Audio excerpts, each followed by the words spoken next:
added an advanced variant. In the advanced variant,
and they thought,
hello everybody.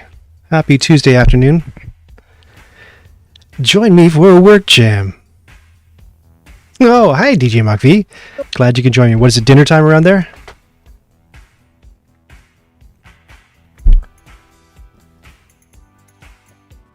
in the advanced variant, all of the technology tiles start boost side up.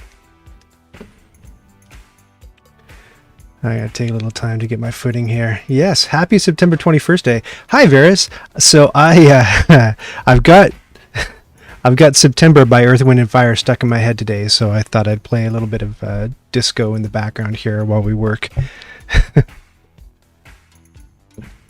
So I'm putting together the Black Angel how to play video, which I hope to have available for this Friday. I've been doing so much streaming, it's wild that, to me it's wild, because I used to release I was going to call it canned, you can't call it dead. I think the term that YouTube uses is on-demand versus live. So I would release an edited on-demand video every single Friday, but then since I started streaming about 2 months ago, I've been doing 2 streams a week, and it's funny, the last on-demand video I had on the channel was how to play Outnumbered, which is going back a bit. So it's weird to me to get out of that flow. So this will be the first how to play on the channel in a long time. I'm excited about it. I hope you're excited too. What am I doing? I don't even know. Right. footage. So I said that it's going to be edit pass B. I still have, let me zoom out here and show you what I've got left. So this is the whole, well, not the whole monster, but this is the whole video for Black Angel, and it's looking really nice. I'm pretty happy with how it's turning out. So I just have this last little chunk at the end here to do edit pass A on, which is the dropping the photos in and syncing that to the voiceover, and then I'll skip back to the beginning and start doing all the exciting on-screen animation stuff with edit pass B. But this isn't the whole monster, because I decided to cover the what do you call it? The solo mode, and I'm going to do that in a separate video. So it's going to be 2 videos, how to play Black Angel and how to play Black Angel solo. So it's about like another 7-minute video after this one that I have to put together as well. Great, and how do we do that? I don't know. Grab some photos and watch the script. That's the script up there in the top right, so you can see the shot list that I was composing last week.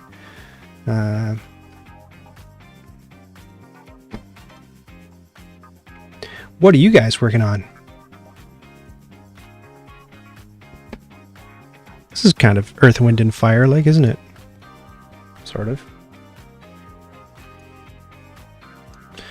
Those old disco funk bands. There's a fine line between disco and funk. I really like funk, but disco grates on me after a while.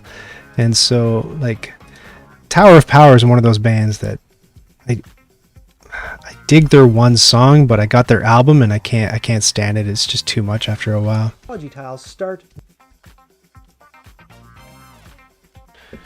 Cleaning out your workshop, getting ready for your kids' school project. I'm gonna sing the entire time. What's your kid's school project? You're homeschooling your child student, aren't you? Launched the YouTube stream, and then I remembered I should be watching on Twitch. Oh, wrong. There are no giveaways. There are no special chat commands that work only on Twitch this time out, so don't worry about it. I think that I don't know. From the bad funk is better than bad disco. Yeah, that's a good point.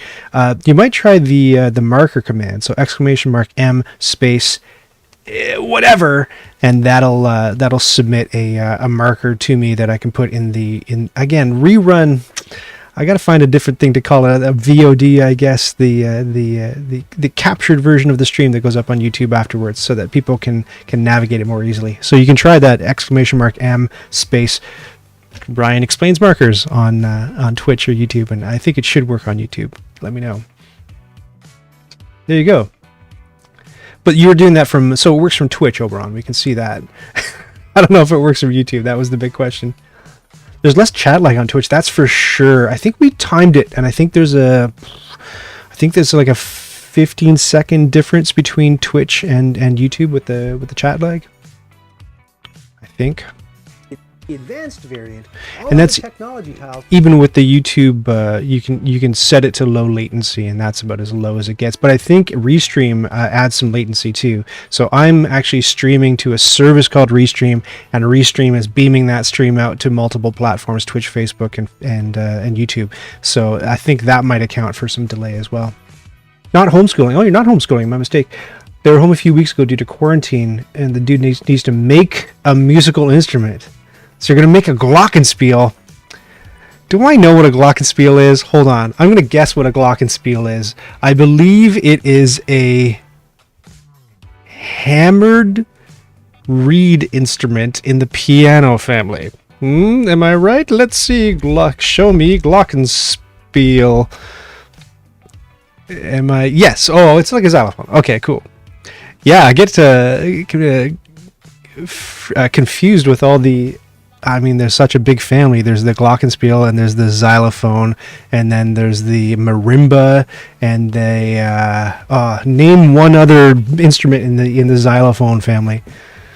Clanging metal. Because you could make a flute too. That would be a fun one to make. You could make a gourd ocarina. Working. Right. We got stuff to do. The advanced variant. All of the technology tiles start boost side. I think that Twitch has separated the chat current away from the video feed. What does that mean, DJ Mafi? All of the technology tiles start boost side up. So I'm at the part of the video where I'm explaining. Here, check this cheeky line that's going to be a Ryan shot. The designers looked at their game and they thought, maybe it's not quite complicated enough. So they added an advanced variant. This is at the 31-minute mark. I say that, just this game is crazy. Start boost side up. Side up. Up.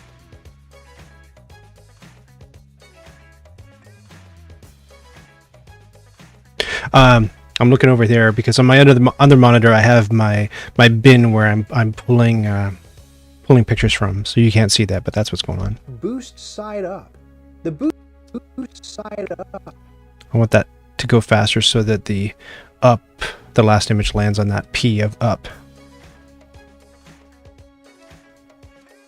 So hitting the N key gets you this pulley aroundy cutty thing. You move your cuts. This is actually boost side up. That's better. This is nice for me because doing this stuff with people potentially watching out of the corner of their eye makes me really conscious of how quickly and efficiently I'm doing it. And after the last admittedly abysmal work stream last week, I thought, man, is there a faster way to do some of the stuff that I'm doing? And I actually came up with an efficiency to make one bit that was egregiously slow a little bit faster. It's a part that you haven't seen yet, but the chat client for Twitch for a channel is always running. Yeah, that's true, and that's when you're designing. Now, hold on, I was about to say something incorrect. I was going to say that when you're designing a chat bot, it's much better to design it on Twitch because the chat is constantly running, but on YouTube, you have to actually be running a live stream in order to test your chat. But what I didn't know is that you can live stream to an unlisted video so that only the people with the link can see it. So I thought that in order to test your chat command, it had to be live to everybody's eyeballs, but that's not the case. But still, I think it's, and then the drawback of Twitch is that you actually can't stream privately, so you wouldn't be able to do like a patrons only stream, or I don't know, a boudoir, I don't know, whatever, something naughty. I don't even know. I'm sure that you still can't do something naughty on YouTube, even if it's going to an unlisted address. But so do I like Black Angel? Tyler asks. Yes, I liked Black Angel. I played with my wife Cheryl and my friend Dave, and Dave and I both have ADHD. So it was a little bit of a longer play session than it kind of needed to be, and it took us a while. And poor Cheryl, there's a whole section in here. It's about, when you see the little yellow breaks, that's where I'm going to put the titles fly in. So there's a whole section in here where I'm explaining the way that this weird way that scoring tiles work. Have you played, Tyler? So the black scoring tech tiles work in an odd, unexpected way that I'm gonna have to bring out the rules gremlin for. It's actually, I think what I'm gonna do is in the title when it says scoring black tech tiles, I'm just gonna have the rules gremlin go like in the bottom. And do a little twitchy eye thing, like because it's anyway. Poor Cheryl. I explained and she didn't quite grasp the deal with the scoring and the 4-point cap on the tiles. So she had the tile that gives you 2 points for every debris cube you collect, and at the end she just had this mountain of debris cubes, and I could see her starting to amass it. And I was careful to explain. I said, there's a cap. I don't know. She didn't get it. So by the end, she's like, I said, okay, you earn 4 points. She had this stack, like she was like a squirrel with nuts, this stack of debris cubes. And she said, what? Why didn't I get 2 points for every single one of them? And I was like, and if you're the game explainer in your group, you've been through this before. When you get to the end of the game and somebody looks like really hurt and they say, why don't I? And you say, I explained it, but it was 2.5 hours ago, but I did explain it, and I did explain it 3 times in 3 different ways, and I used that chart. Remember that chart I wheeled out? And they still get really upset. Oh my gosh. But in chat, YouTube is still tied to the video. Yeah, it's interesting. In YouTube, we're bouncing around a bit, but in YouTube, it marries the chat to the video. And what you see on the screen is actually something I've rigged up so that it bakes the chat into the actual video, so you'll see it in two places. And the reason I do that is because if I accidentally hang dong or something happened in the stream and I needed to edit something out after the fact, whenever you make even the slightest edit on YouTube, it then divorces the chat from the stream and you lose the chat entirely. So I have it baked into the video so that if I ever have to make a dong edit, the chat's all still there. I've played Black Angel, says DJ Mach V, 10-ish times, and I still don't get the end of the game scoring. It's overly obtuse. I still love the game. Well, you'll have to watch the video, won't you? I think I might over-explain it, actually. I don't know, you'll have to tell me. Boost side up. The boosts... Right, I've only done one shot. Right, back to it. Got glockenspiel on the side here. Sides of the tactiles do different things, like set a die of a certain color to a 3. This would be graphics. Your die. You can set an opponent's die to 3 and then buy it. Now, DJ Mach V, have you played Trois? That's the one everyone compares it to because it's the same designers and it seems like a similar game. I've got it. I purchased it. It's up in shrink because I noticed it was like really hard to get, but there was one store in my mall that nobody buys games from, and they were selling it. So I went back months and months later, and I thought, yeah, okay, I'll grab it. Though Pearl Games probably after this one would have sent me a free copy if they had one. This one I did I buy this one with my DM Explains actually bought this copy for me. Yeah, Trois. You've played Trois once, and Tyler says Trois so awesome. I cannot have love for Black Angel. Can't convince myself to buy it because I don't know if I'd ever get it to the table, but I want to play it bad. So, oh, you won't rush back to Trois. DJ Mach V says, man, this is a polarizing situation that we have here because I've heard some people say to me. And this is mostly on the Discord server, that, I love Black Angel, hate Trois, or the other way around, love Trois, hate Black Angel. Let me just get Touch Portal open here so that I can start throwing you animations. Animation. I mentioned the Discord server. If you're not on the Discord server, Tyler, I haven't seen you there, but it's a great place full of great people, and this is the address, and it's probably overlapping my other graphics. Yes, oh, that looks so ugly. Let's get this count out of here. There we go. That's better. That's the address, and I'll put it up later. That's on the bottom. I'll put it up one more time. That's on the bottom of all my videos. So if you join us there, you can join the eternal debate about whether Trois or Black Angel is the preferred game. And then some people say none. I hate them both. And then buy it. Change a die of the indicated color to any color you want. Again, could be your die, but it doesn't have to be. It's all graphics. 2 points when taking a certain action on the ship. And store a die of a certain color inside your locker for free during Sequence B, instead of paying a resource. And now we're on to something new. PB shots, PB22.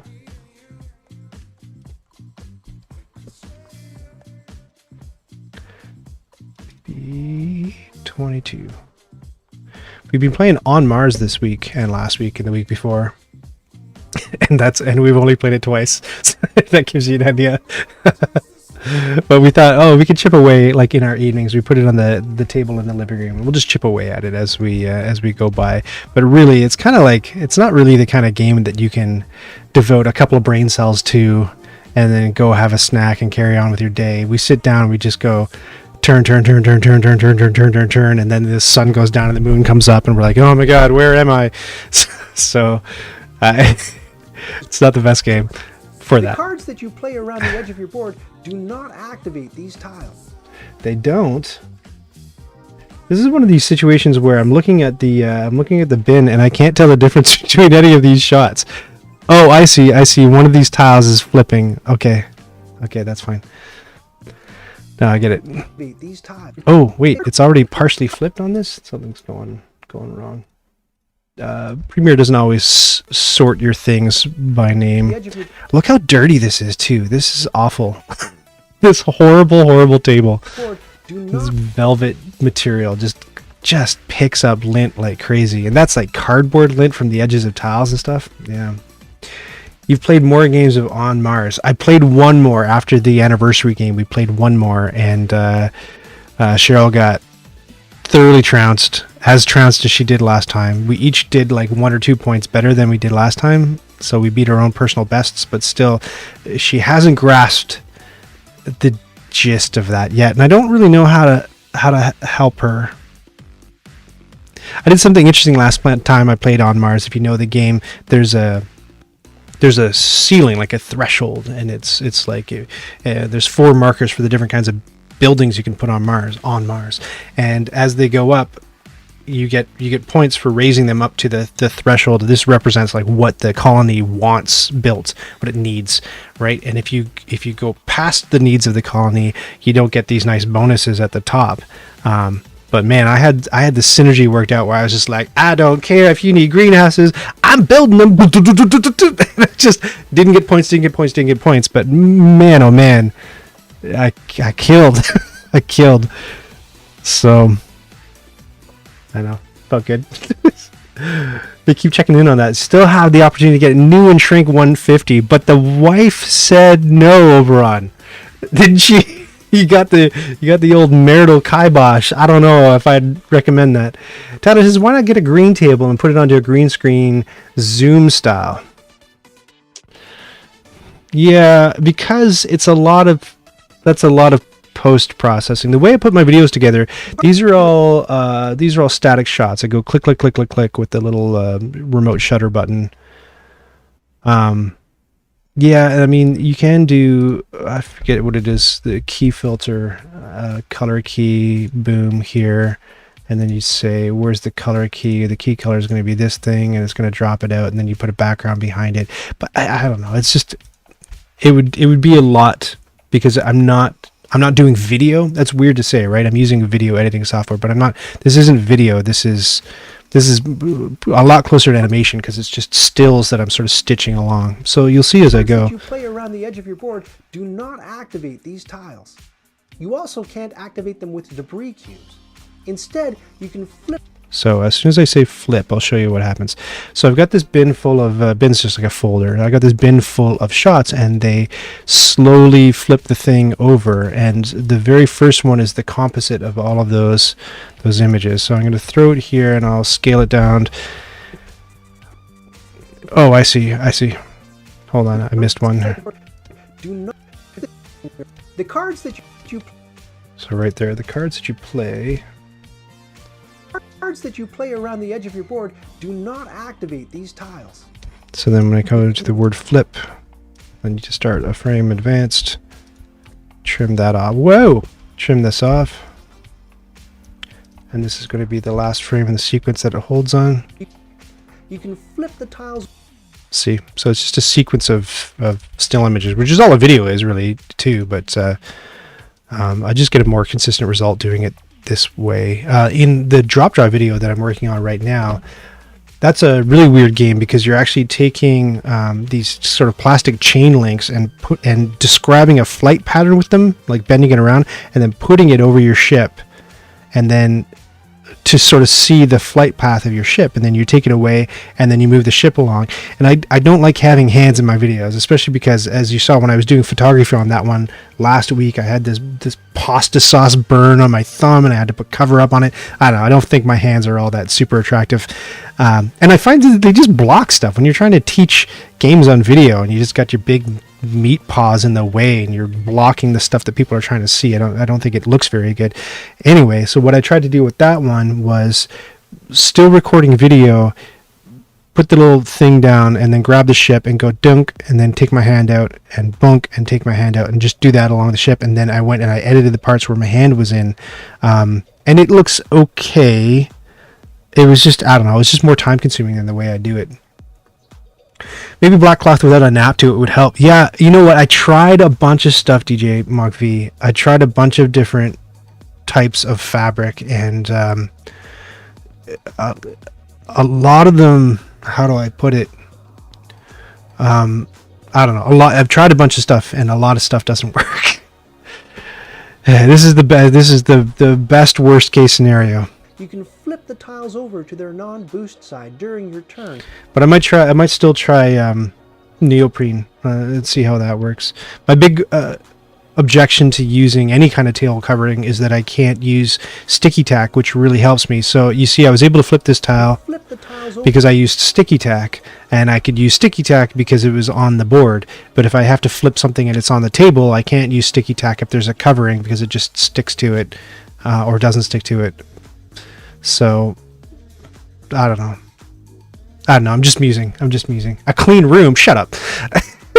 No, I have cats. This is part of the problem. Look, I've got like messy stuff all over my shirt. You probably can't see it on camera, or can you?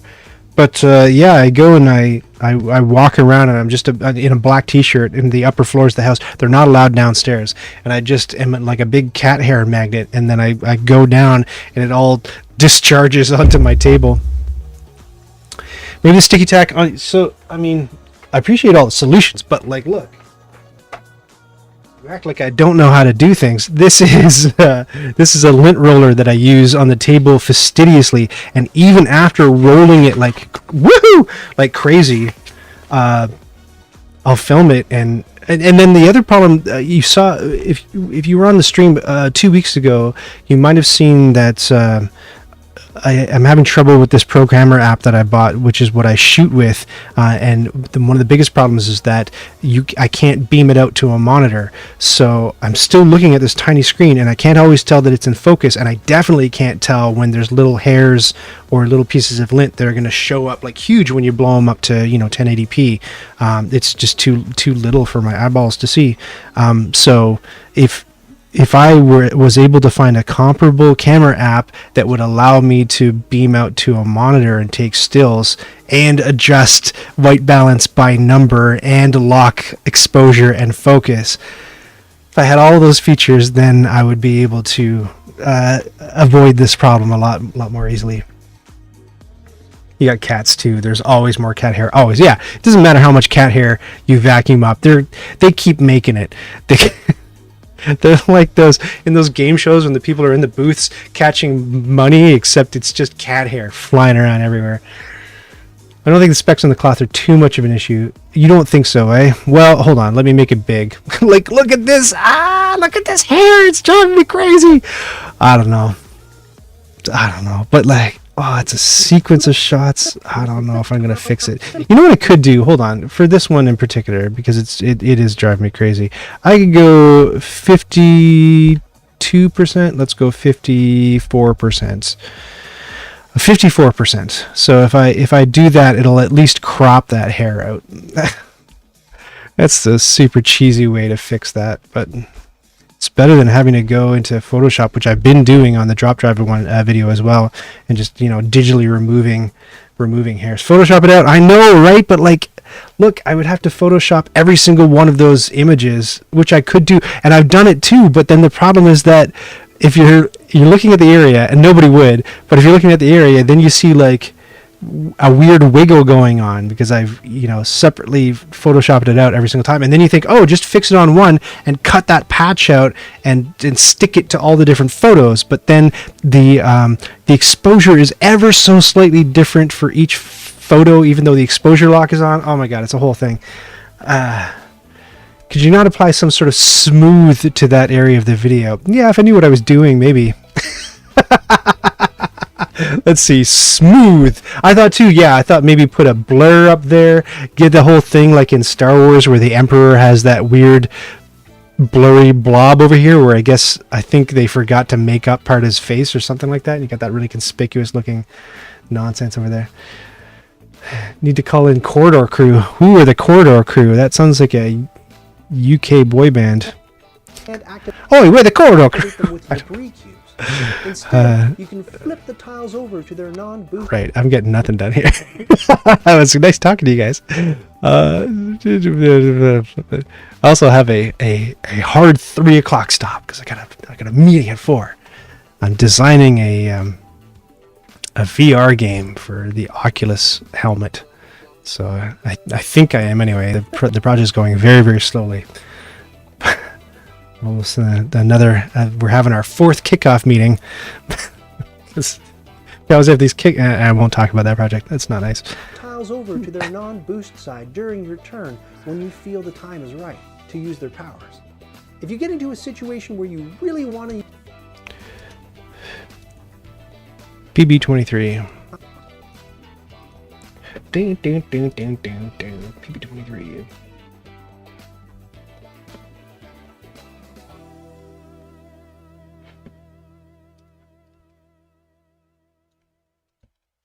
Hours.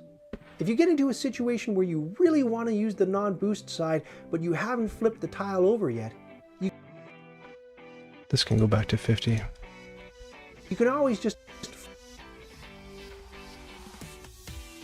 flip the tile.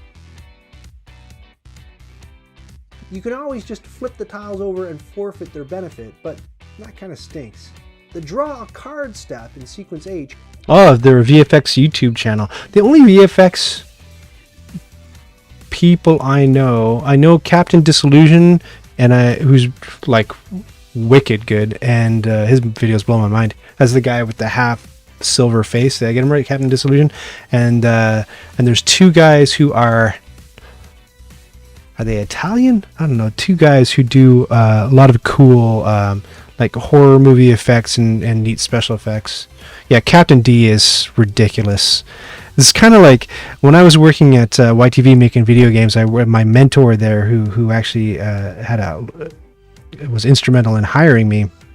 He said like he was kind of a I don't know. He was depressed a lot of the time. I'm gonna confess, but he said like, man, sometimes I come to work and I see something online and I think like, that's it. It's just time to go home and do nothing and just be in a corner because there's no way I can get anywhere near that level. And that's how Captain Disillusion makes me feel. I just look at his stuff and I'm like, well, time to pack it in because I'll never get there.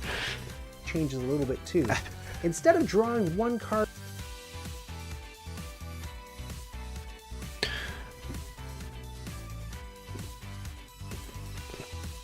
the draw.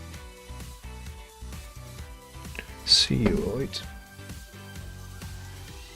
Do. Love me, Captain D. Gotta be careful who you say that to. They might misinterpret what you're trying to tell them. C-U-O-A. Love me, the D. Sorry, what happened? I'll send you a link on Discord. Thank you. Corridor Crew. Is it going to make me sad, though? What can I do? I'm going to think like, I give up.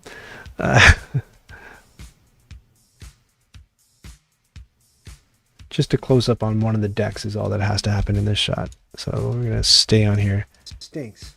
The draw. I mean, I took photography classes in college and I retained none of it. So I don't know what I have to do to get rid of this. See, there's kind of like a weird hazy glow on these cards.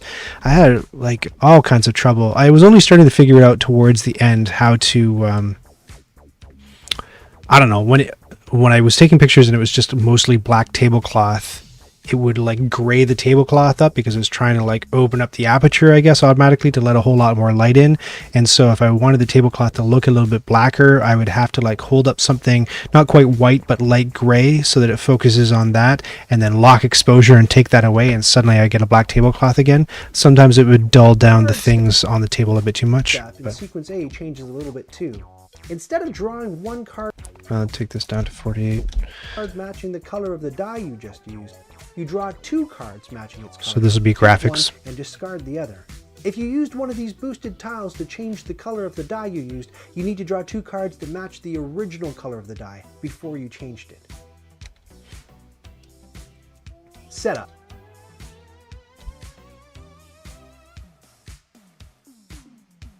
All right, this will be fun. Should be some animation here. B34. Bingo.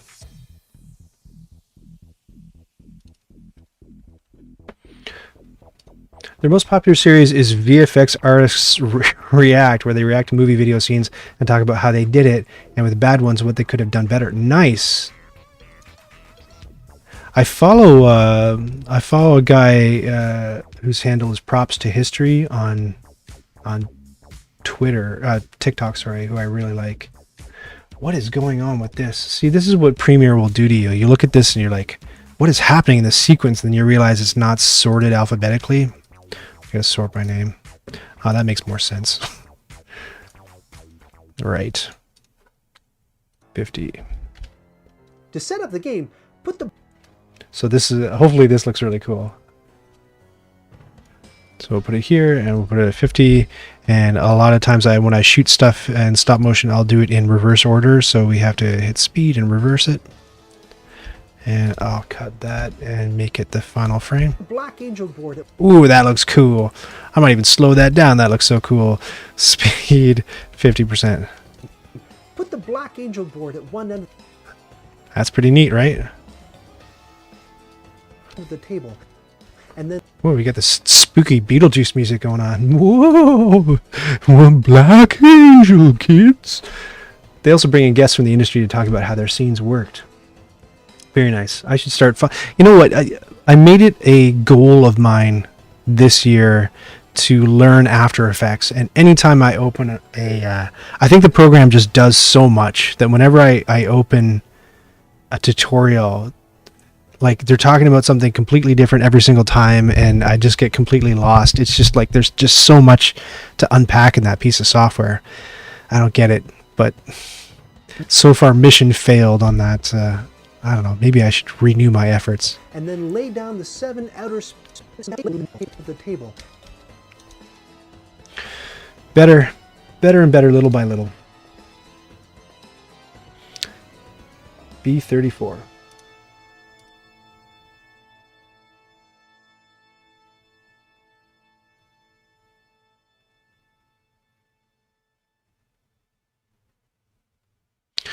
Uh-oh.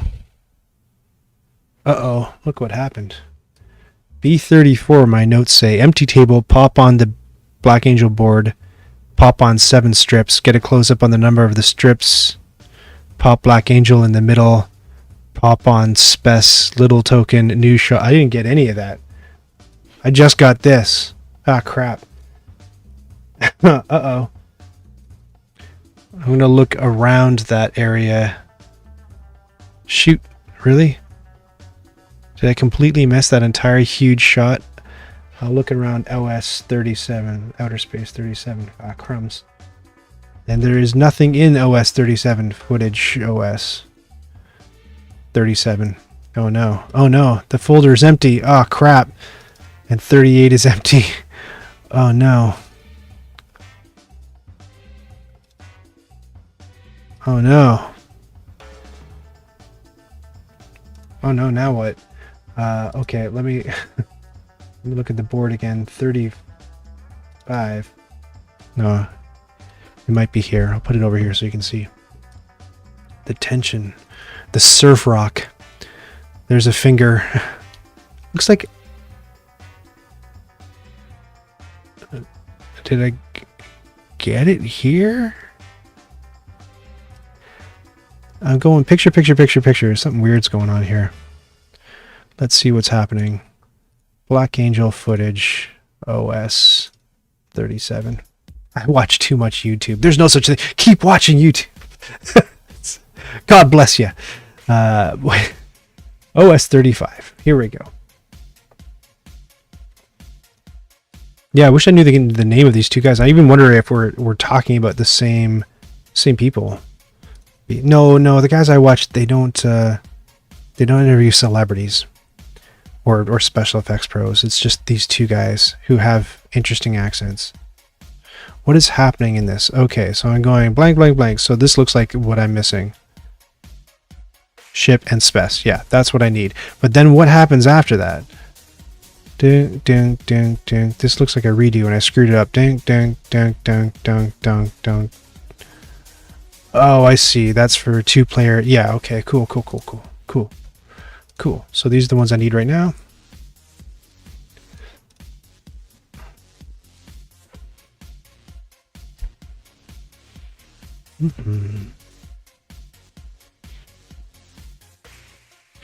Yeah, it's based in Cali. Everything's based in Cali.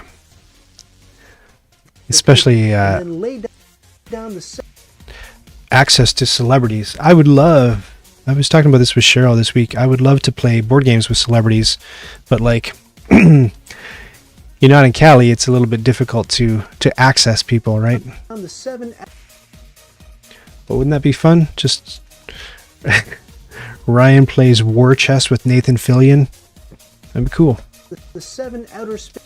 Of course, they They only really want to be involved with channels where the reach is large enough and they can plug whatever they're plugging or apply their celebrity, which makes sense. 7 outer space.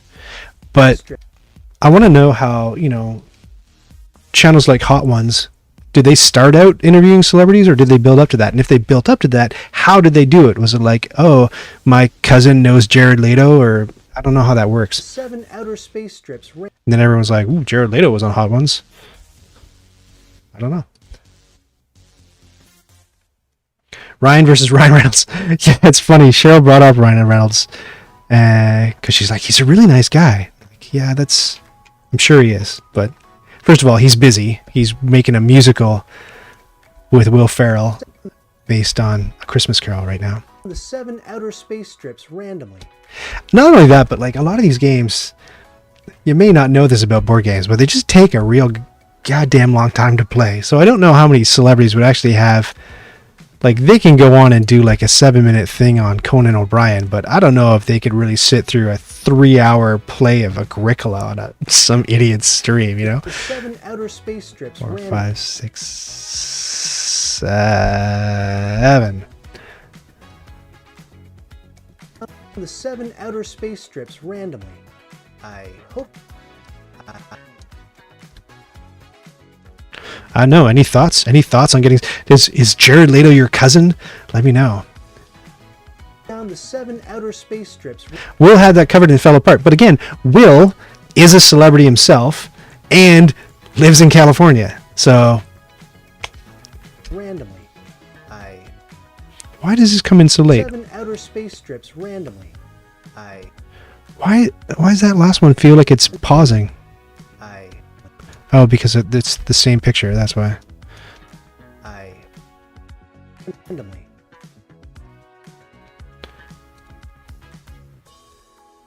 Randomly. I hope you have a big table. The strips can go on either side and in any order, and the numbers on the strips don't matter. If you're playing a 2-player game, just use... It's the 2-player. 2-player.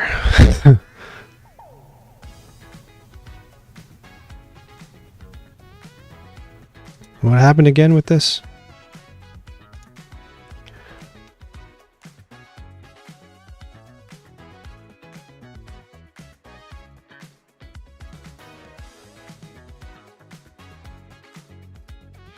I think I just need this one, 56. 56.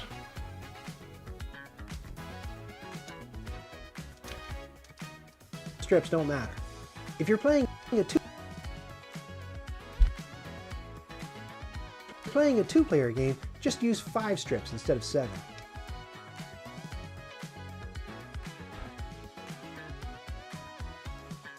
If you're playing a 2-player game, just use 5 strips instead of 7.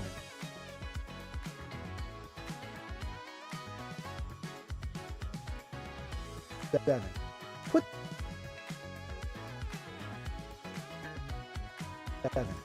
Put the black angel mini in the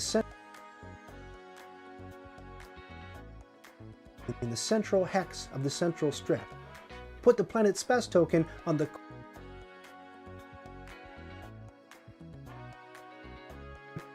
corner of the strip farthest away from the black angel. That's kind of at the top edge of the screen. You can't really see that well. I may have to 48% all of this. 48%. 48%. Which celebrities would you most like to see Ryan play games against on Nights Around a Table? Might as well dream, right? Like, I know I could hire these people. They're just actors. You can just pay them money, but like the idea is that hopefully I get into a position where I can make a living doing this, not that I'm sitting here supporting everybody else's living. I'm too giving, you know? That's what happened to me with video games too. I was doing all kinds of volunteer stuff and running GDA groups and things, and I didn't get my... I hope you have a big table. I didn't get to the point where I was actually making any cash myself. 5 strips instead of 7. Put the black angel mini in the central hex of the central strip. put the planet spec token on the corner of the strip farthest away from the black. Then once I left the city, once I left Toronto, amazing. There goes all the volunteer stuff. It all just disappeared. Black Angel. Everyone picks a color. A lot of takers in Toronto, I found. Everyone picks a color. Where am I?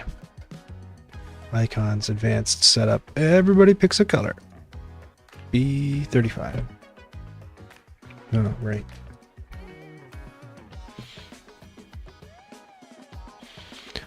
Whew.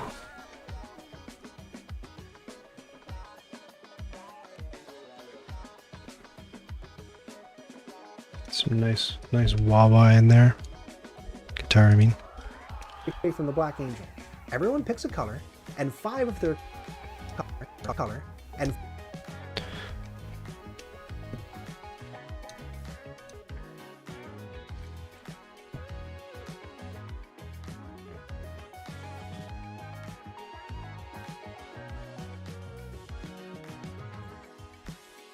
five of their. Ugh. So here's an example of like, see how bouncy that is? That's going in and out. That's because the focus is pulling in and out as I'm getting these shots. And the reason it's photographed like that, like I'll put my hand in and put a robot down and take my hand out, and I'll click the shutter button before focus is finished pulling, or focus won't pull fully like it had before. It's a pain in the butt. And the reason why I'm snapping the button too early is because I can't beam out to a monitor and see what it looks like. I'm just looking at this tiny screen. So I'm like, okay, it looks good, click. But it's too small for me to actually see. So then I get this nonsense of just like every other frame is out of focus and too large. So there's a slight fix that I found while doing this that makes it a tiny bit better. First, I'll cut that first stupid. Oh. A Tabletop Games Block, thank you so much for following me on Twitch. I appreciate that. You're following me on Twitter as well. One of the proud few following me on Twitter. Look at that. Tabletop Games Block. We haven't talked in a long time. Evening all, or hello. The German expat living in UK, do I remember correctly? It's Oliver. Yeah, hi Oliver. Thanks for joining me. I don't know if you joined me for one of these, but I mean, it's not exactly thrill a minute, but we're just hanging out, getting some work done. What are you working on, Oliver? So what I was going to say is when it pumps up like that because the focus is not pulled correctly, what I can do is, this is a crappy cheat, but I can put it to like 49.8%, and then it's slightly low. 49.9%. Let's see what the shift is now. And then it's like a lot smaller. Maybe I'll even, can we go into subdecimal? 49.95. Let's see if that does it. That's pretty close.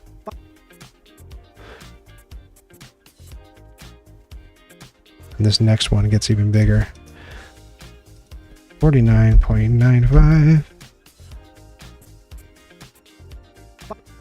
Oh, I'm doing something wrong here. So 48. You're going to be at 48. Why does it... Something weird has happened. 49. You're at 49. So from here to here. Does everybody see what's happening there? Okay. Okay, what is happening? Okay. I get it. I get it. I see what's happening now. 49.5.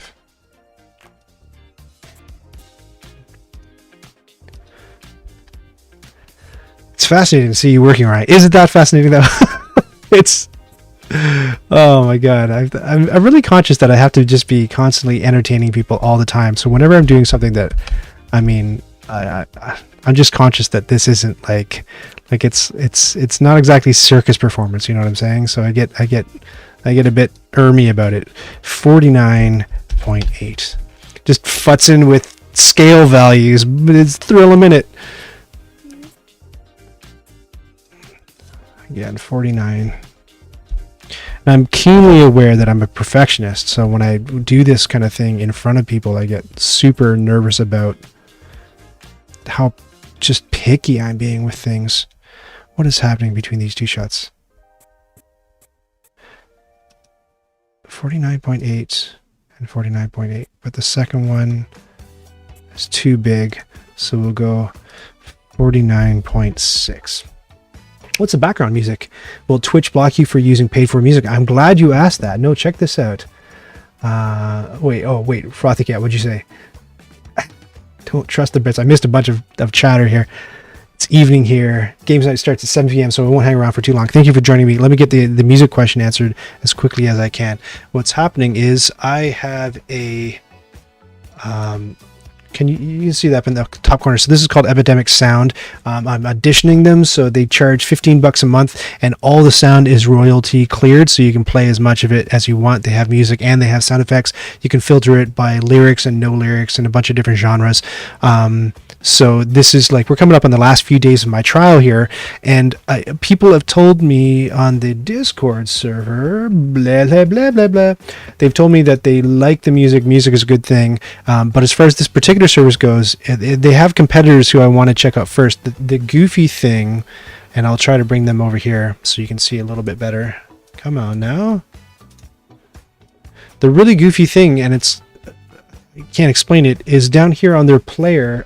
You can't see it. Let me just shrink this. Come on now, be good. So down here on their player, there is no, it's neat that you can like split it into stems, so you're just listening to like the drums and not all. It's cool, right? Like not all tracks support that, but like the ones that you do, you can just isolate them, which I thought was pretty cool. What they don't have though is there's no shuffle or repeat. I'm like, didn't we pioneer that technology in like 1983? Like, I don't understand why that's not a feature of the player. So a few times you can go put together a playlist, and I've only found like, I don't know, 8 or 9 tracks that fit what I'm doing. So like jungle music, I was playing Arnak and I had jungle music playing, but it would cut out after about 40 minutes and the stream was a couple of hours. So in the middle of the stream, I would have to go back over to the browser, hit the top track and hit play again. People abided it because people are very, very nice, but I would not have to worry about it. You know what I'm saying? You reckon shuffle is copyrighted? Yeah, exactly. Someone's got the patent on shuffle. Nobody else can use it. It's Apple, most likely. No, I don't know what the heck's going on, but it just kind of surprised me. So, but those features are extra. When you sign up for a trial, you give them your credit card, so you get all the features that any paying customer would have, and it's the kind of thing that everybody does. When you sign up for a trial, you got to give them your credit card, and then they're banking on you forgetting about it and forgetting to cancel. But I've got it marked on my calendar, and that's the kind of guy I am. So in a couple days, I'm gonna kill it and then try a competitor and see if the competitor has shuffle and repeat on their. Yeah, damn Wizards of the Coast. That's neat. That's a story I'd love to tell, Homunculi Sue. So,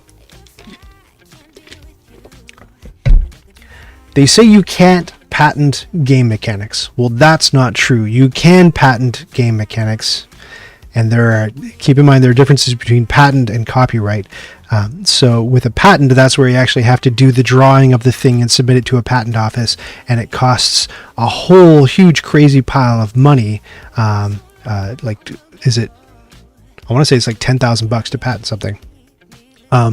So because it's so expensive, people just rarely do it, and it's a high likelihood that your patent will get tossed because it's rare that game mechanics actually do get patented.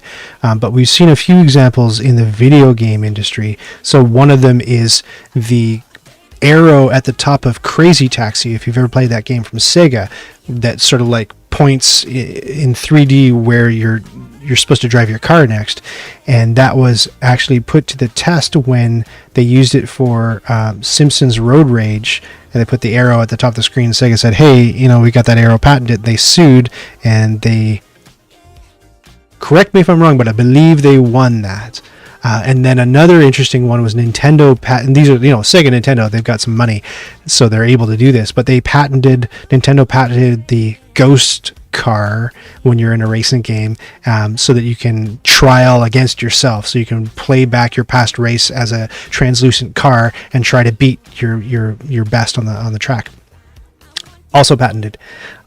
And there are other examples, but we really rarely see that in tabletop gaming. But in one place we did see it is Wizards of the Coast with Magic the Gathering patented not tapping, but they patented all of Magic the Gathering, the whole shebang, every the way that the cards interacted and everything. And I haven't looked at the diagram, but among all the mechanics patented in that one whack was tapping a card, turning it sideways to signify that it's been exhausted, and then when you turn it back right side up, it's okay. So then they were going after people or sending cease and desist letters or threatening people who use the term tapping in their games. But the deal with the patent is, the idea is you pay money to ship it to an office, get it the stamp of approval, and protect it for a certain number of years, which allows you to make your money on the thing before everybody comes in and clones it and copies it. And that patent is done. They know that's expired, so they've had their chance to make money on Magic the Gathering. And I dare say they've made a few dollars on Magic the Gathering. So now it's fair game for people to come in and use that turn card to the side mechanic, and I believe even still call it tapping. But I'm not a lawyer. That must be a huge patent. Yeah, you can look it up. I think, who was it? Maybe Polygon or one of the big gaming magazines covered recently. I saw it. They actually link you to, because it's all public information, they link you to the patent for Magic the Gathering, so you can see it wasn't just tapping, but it was like the whole game that was patented.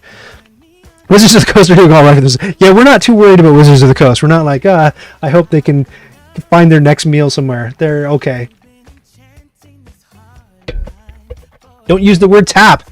I think you can, Oliver. I think you can, but many don't. Copywriting tapping cards. No, so they didn't copyright tapping cards. They patented tapping cards, and they patented Magic the Gathering, the game, which includes tapping.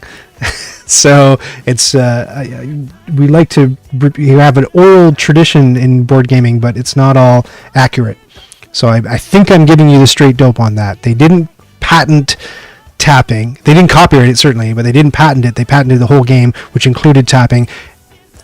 The patent's expired now.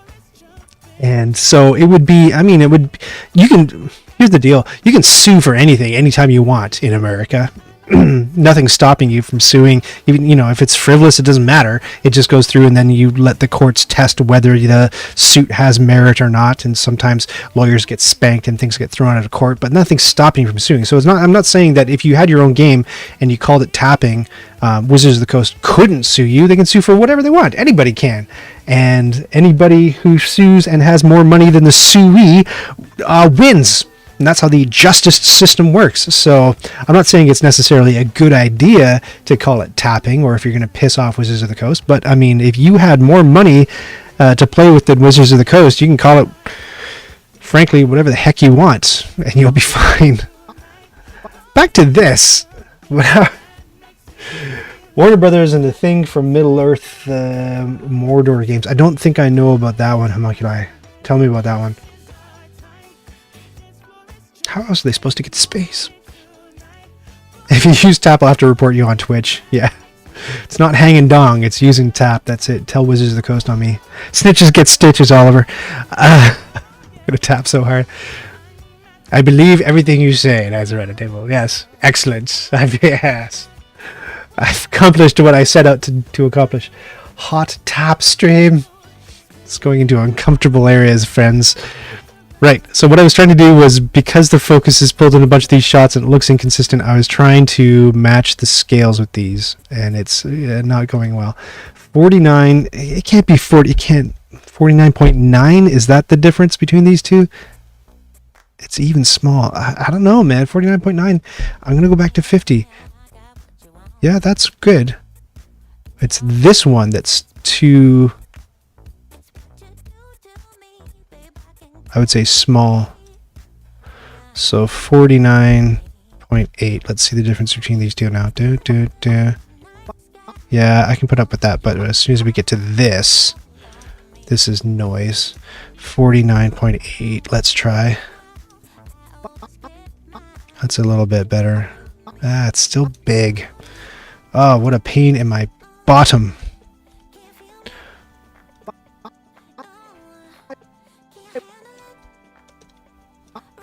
Five of their Whatever. Let's call that good. So I'll snip it there, snip it there. I'll find the image before the dice come on screen. Right. So this one. And we carry on. I think it happens fast enough that I'm not going to get too huffy about it.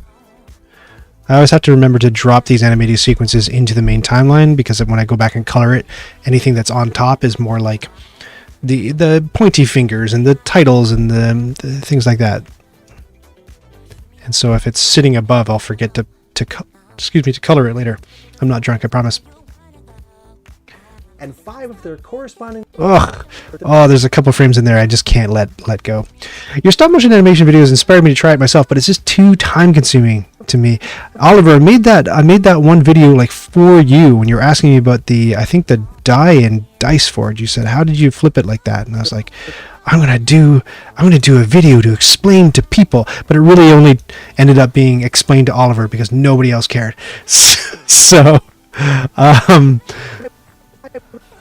but that's on there. If you're a Patreon subscriber, then you'll see that in the list of secret videos that you can get as a Patreon subscriber. I love a video just for me. Yeah, well, that one was just for you. Nobody else cared.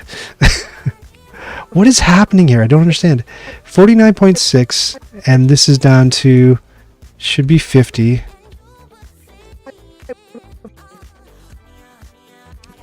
The scale on that's fine, and the scale, ooh, right there. 50. How are we looking? 5 of their So what were you trying to do, Oliver, that you found too much? Yes, you did. It was amazing. The blue track. Shh.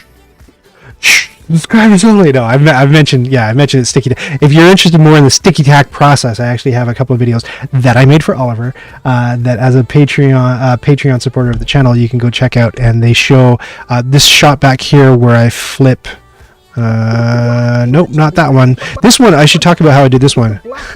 This is so cheesy.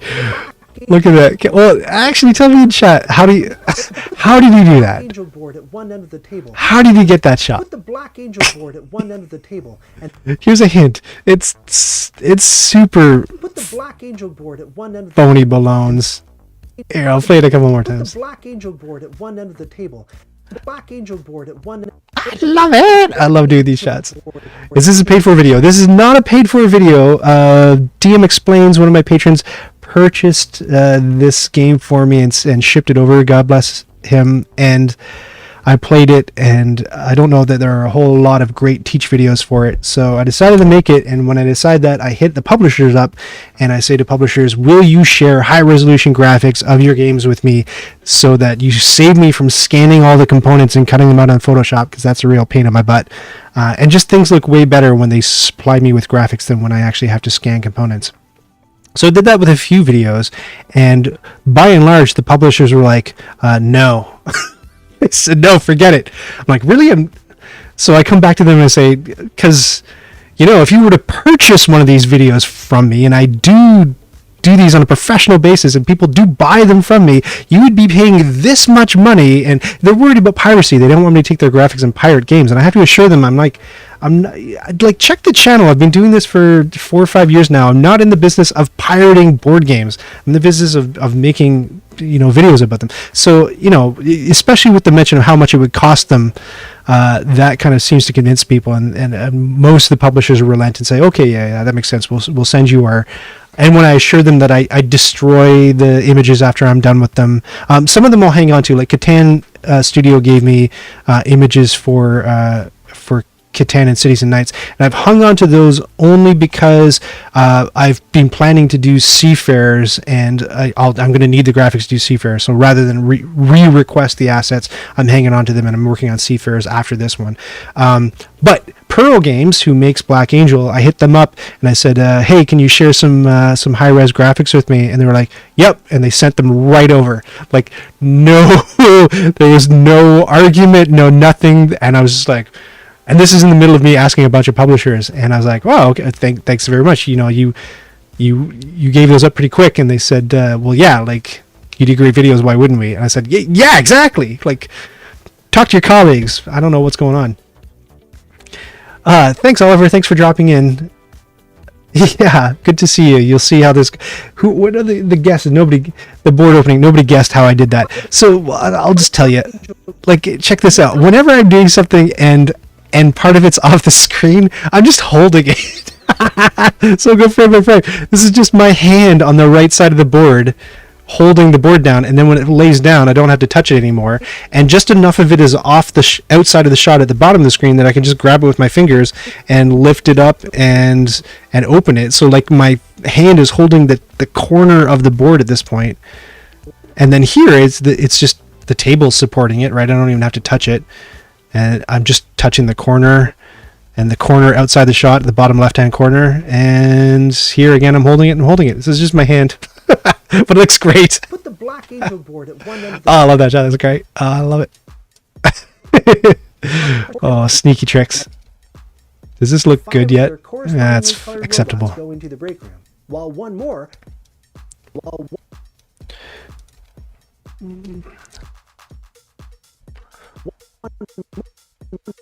Uh-oh, I did this out of order. Oh, right. And then I realized I did it out of order, so I got rid of those dice. Good for me.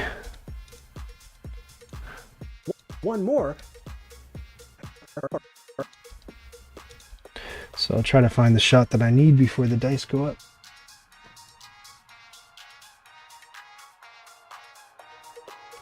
And it is this one.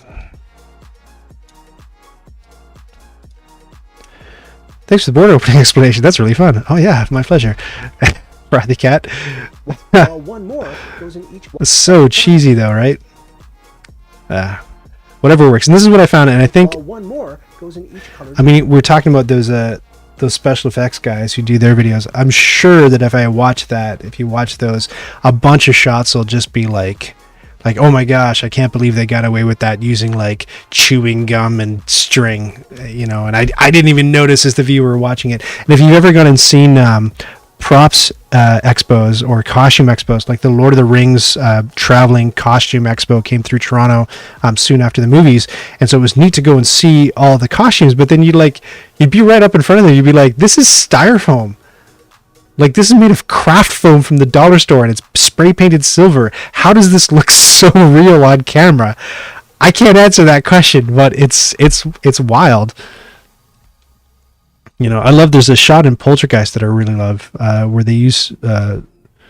I don't love the shot. I just love the explanation of the shot because I saw some behind the scenes stuff. But it's just forced perspective, which is a technique they used like early, like way before computers were involved in filmmaking. And forced perspective is the cheesy thing like that everyone does on the Leaning Tower of Pisa, where they'll be like the whole lawn is just full of people doing this and people taking photos of them. Makes it look like they're holding up the tower, but like not really. But yeah, that's just it. Something's in the distance and something's in the foreground, and you can make a small thing look big, and that's all they did. They had a big scary, little scary puppet, and they made it look like a big scary puppet coming out of a door and menacing someone using forced perspective. I love it. While one more goes in each colored dice deep. What's happening here? What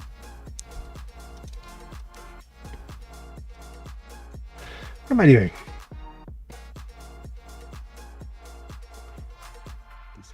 Well, one more. While one more goes in each colored dice depot. These shots were hard to The get. rest of the robots go into the They were hard to get because look, as soon as there's, you know, with everything that goes on the board, putting your hand out, you risk like knocking something over when you put your hand in or take it out, or just like nudging the board, it shifts just a little bit and that blows the whole shot. So this is, how many things is this? 5, 10, 15, 20, 24, 28, 32 things on the screen, and then the dice come in and then the markers come in. So these, I don't know, these shots were pain in my bottom. CU09. Uh-oh, we got lyrics. Can we handle lyrics while we're working? What's the guy singing about? I want to jaywalk. What is he saying?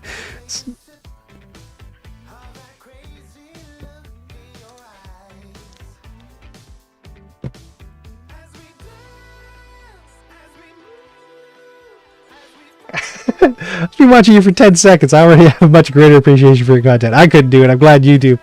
Double thumbs up. Thanks so much, Levi. I'm sure you could do it if you had stubbornness and patience of Job. The stubbornness of Job, you could do it. The rest of the robots go. I shouldn't. You know what? I shouldn't spend this much time. I got into this because I lost my job, and while I was at my full-time job, I had made 2 board game videos. The first was how to play the Castles of Burgundy, and the second was probably how to play Seven Wonders Duel. I thought, oh, that was fun. And then I lost my job, and I was looking for jobs, and I thought during my job search, like, I don't know, I might as well keep making board game videos just so that I have something to do every day, so I don't end up just like on the couch in my underwear covered in nachos. So I just kept doing it while I looked for jobs. And the trouble with creative jobs, so I used to live in the city, and when I got that job that I lost, I had moved out of the city into the suburbs. So I hung on to that, and it was a wildly creative job. It was amazing.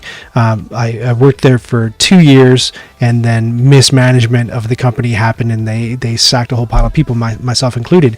But then I was out in the suburbs, and there isn't creative work out in the suburbs. There's no production companies. There's nobody's making movies or animated shows or video games or anything out here. So, the pickings is slim. So you'd look up jobs, and they'd be like, oh, you can work at the print shop at Staples.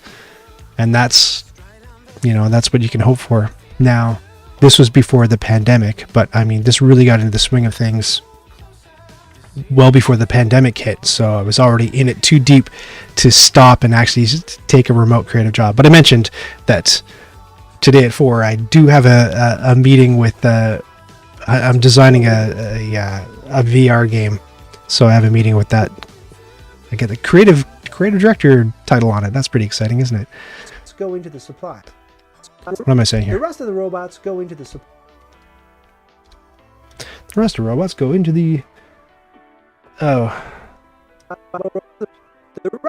right here. So I'm going to have to reverse this.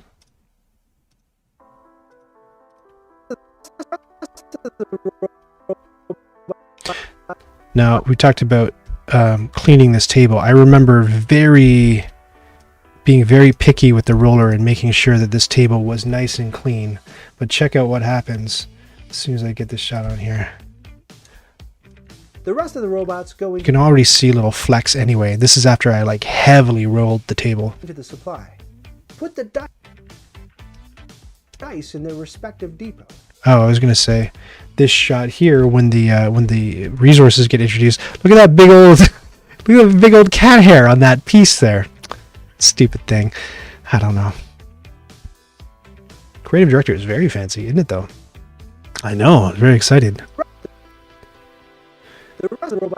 But I worry though that I don't know, different titles mean different things in different work cultures, and I worry that what I think a creative director is supposed to do might be different from what they think a creative director is supposed to do, because I'm hoping this project has suffered a little bit from lack of momentum, and nobody's kind of setting meetings and holding people to deadlines and things like that. So really it needs a producer and a project manager to be the impetus or the driving force. And I'm hoping they don't think that that's what I'm supposed to do. I'm lousy with people.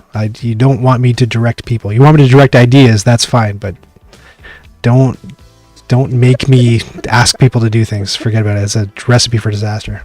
Put the dice in their respective depots.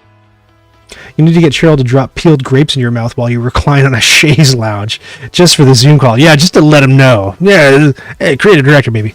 No, I'm not, not into throwing my weight around like that at all. Though Cheryl, as you know, has been known to feed me grapes from off camera. Go check out the Concordia video. Respective depots. With the dice. Shoot, which shot was I even on? B35. No.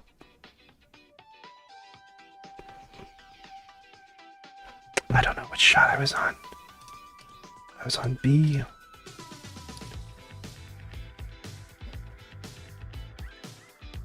Yes, 35.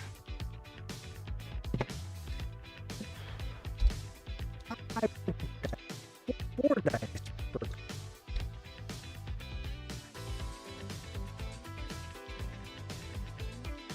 Dice and dice.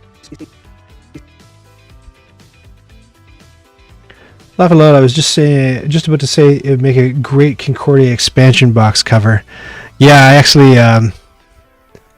that was the video that I, against my own best judgment, I almost censored myself, which is very rare. But I did that whole video in a toga. I don't exactly have a toga ready body, and apparently I found out later I embarrassed my kids tremendously with that. But I don't know. I thought it would be funny to have somebody feeding me grapes from off camera, and so we did it. And then it turns out that it's not very easy to A, feed somebody grapes, or B, be fed grapes, because they bounce off your face a little bit. It's almost like bobbing for apples. So I don't know. I have a whole, again, if you're a patron, then you'll have access to videos that nobody else can see, and one of them is a blooper reel, which is just Cheryl repeatedly trying to feed me grapes and it not going so well. Let's put this back up. Oosh, 111 Twitch followers. Look at that. Wouldn't it be neat to see that number go up today? Mwah. I'm not saying this is the video that's going to do it, but I'm just saying, just in general. If you haven't followed on Twitch, excuse me, no, consider it. It's free. What do you care? Right? So if you're just joining me for the first time doing this thing, I like to time everything to the emphasis on the syllables of the words I pronounce.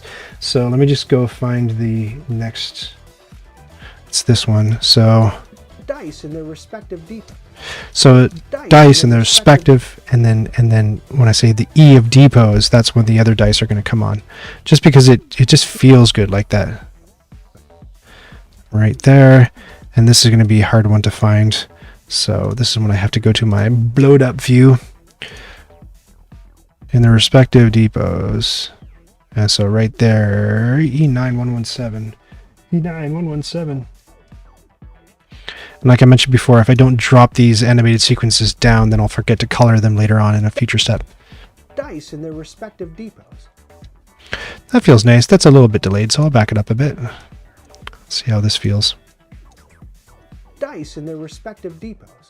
Good. In a 3-player game, you only put 5.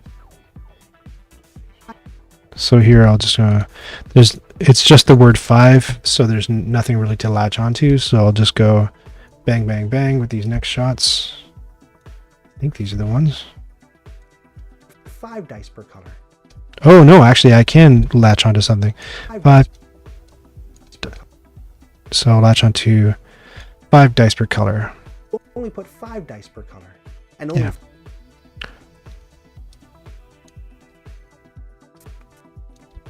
I'm nervous that I'm missing a picture here, though. I only have 2 pictures left, and there needs to be only 4 dice. Whoa! What the hell happened there? Oh my god! Oh my god! What happened? Oh my lord! Only 4 dice. Ew!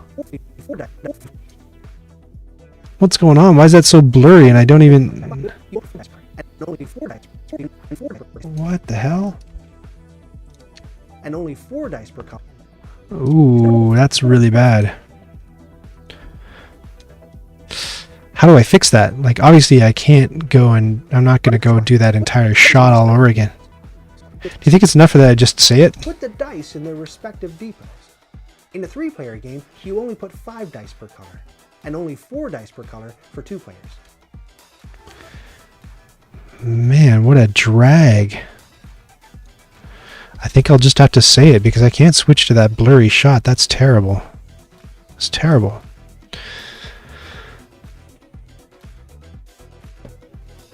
Also, the problem, hold on.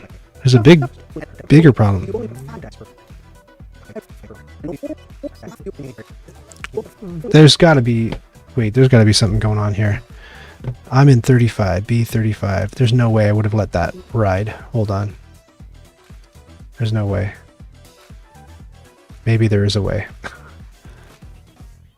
36, 37. I don't know, man. 37B. Ugh. So the problem is what it's supposed to do. In a 3-player game, you only put 5 dice per color, and only. Is it supposed to? Those dice are supposed to empty out, and it's supposed to show one less robot in those depots, and then they're all supposed to go from the break room in the middle. Man, how did I botch that so bad? How did that happen? I'll do it with a graphic or something. I don't know. Wow, that's a major screw up. Heartbreaking for such a long shot too. You only put 5 dice per color, and only 4 dice per color for 2 players. Like what I could do is I could mark this whenever I mess up big time. I color it blue, and I'll go into my script and I'll go to the bottom and I'll just create a list of pickups of stuff that I missed or have to fix. So this would be like around 3305. I'll say like need a shot of 3-piece setup with 5 dice per player, then 2-piece setup with 4 dice per player. So I'll get those 2 extra shots. Hopefully they won't be too hard to set up. Then I'll just crossfade to them, and the blue will help me find like where to put that when I got to go in and do it. What a drag though.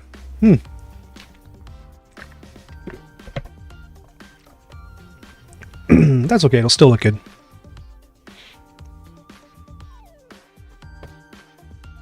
Shuffle up all the mission and Ravager cards and have them at the ready.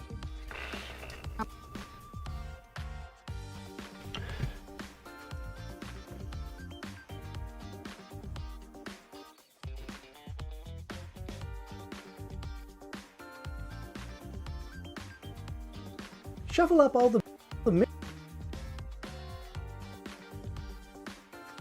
Fuzzy table.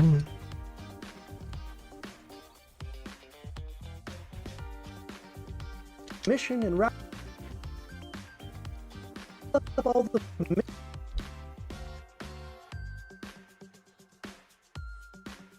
the mission and fill up all the mission and Ravager cards and have them at the ready.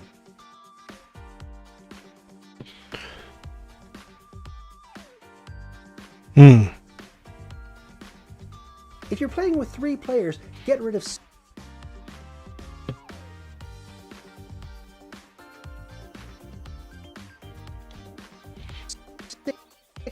Oh no. See what's happening here? Okay. There's another crazy bad error.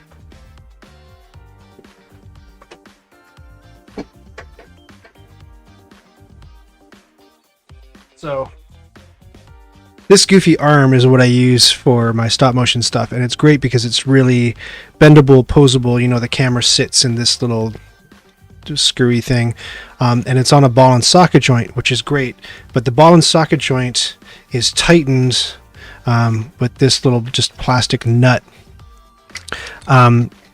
and so very often I'll frame it up and I'll get the camera in the right place for a stop motion shot like this one, where I'm supposed to be taking Ravager cards out of the deck, and the weight of the phone will be doing this because it's too heavy for the ball and socket joint, but it'll be doing it so subtly that I won't notice while I'm taking the pictures. And the only time I figure out that it's done that is here. You can see it going down like the whole time, right?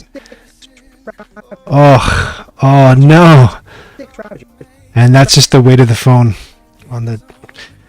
So the fix for this... great. The fix for this, I don't know, is... It's not pretty. First of all, let me just... I'm sure you can 3D print something for that. Yeah, exactly. yeah, you know what? It sounded like you're joking, but maybe I could... I don't know, it's a pretty good system. I just have to, like... I don't know, and it doesn't happen on every single shot. This is the thing. It's inconsistent, right? And if I notice it happening, sometimes I do, because the slippage is fast enough for me to notice, oh, hold on, and I'm able to tighten it a bit better. I don't know. Just need your parts to arrive. Yeah. So Oberon and I, we talk about 3D printing a lot on the Discord server. There's a 3D printing channel, so we're both fiends for 3D printing, and Oberon's got a little bit more success under the belt than I do, because I suffer constant breakages. And I was just talking to somebody on the YouTube channel about this when they were watching an old Bits Please episode. Bits Please!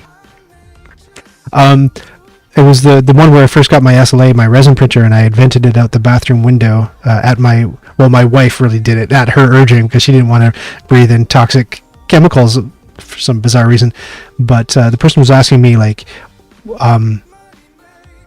just asking me, how it's been going with the resin printer. I said, the resin printer is not a problem. It's the FDM printer that's been terrible. But then I kind of reasoned it out. I thought, like, resin printing, you're kind of doing maintenance as you go, because with the resin print, you take it out of the vat, it's all dripping full of stuff you can't touch. You're wearing gloves and you're wearing maybe goggles and a mask, and then you have to, like, rinse it all out, but you can't let the rinsed resin go down the drain, because it'll gum up your drain, which is a mistake that I made. And it's not, you shouldn't put it in the water supply either. So I have these sort of aluminum trays, these baking trays that are rinse stuff out into, get all the resin, and then I have to put those trays out in the sun and leave them out there for a couple weeks to cure or whatever. And then you have to cure them by putting them under UV light. So I have a wash and cure station, so it spins them on a little turntable and shines UV lights at them to harden them up.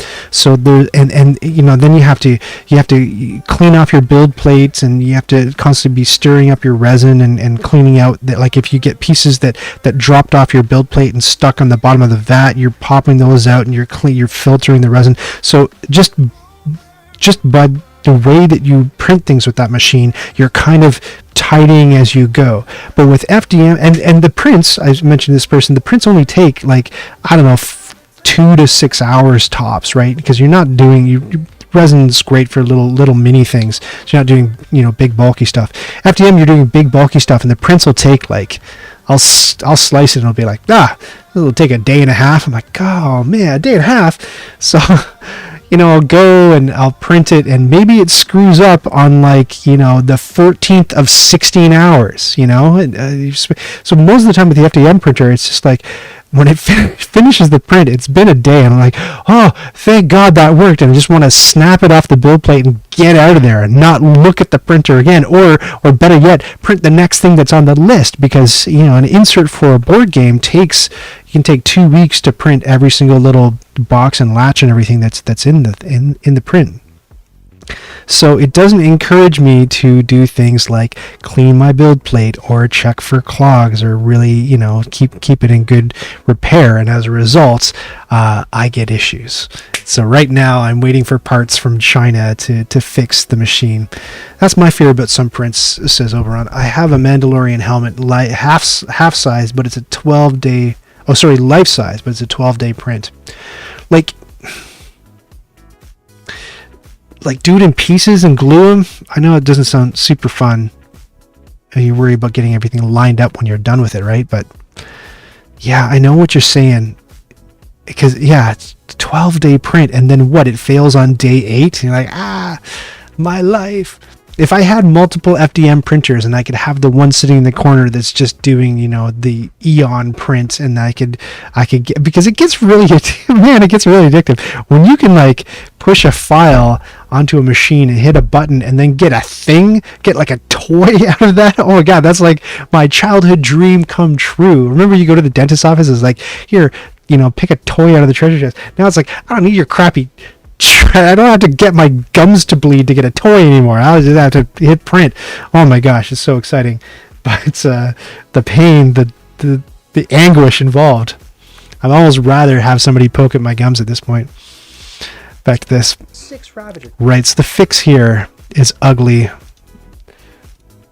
It's ugly, but what you got to do, oh my gosh, this is going to be bad, is, okay, so this is, I'm going to put the last frame up here. It'll be at 50. And I go to the beginning. And I'll put it on 50% alpha so I can see through it. So I can see where this is supposed to be. And then I'll hit position, might as well scale, rotation, doesn't matter. And then at the end of its sequence, I'll hit keyframes per position, scale, rotation. And at the beginning, come on now. Pin to clip. Did that not work? Hello, please. Position, scale, rotation. Oh, I did it on the wrong clip. Okay, right here. Position, scale, rotation. So here, what I want to do is move it around so that it matches. So it'd probably be like a -1 rotation, I'm guessing. And something like that. So you're keyframing it so that as the image moves, you're moving it in the equal and opposite direction. I don't know if this is making any sense. Whoopsies. Let me go back and see if that does it.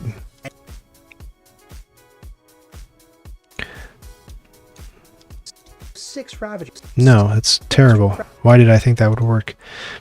Why didn't that work? What am I even talking about?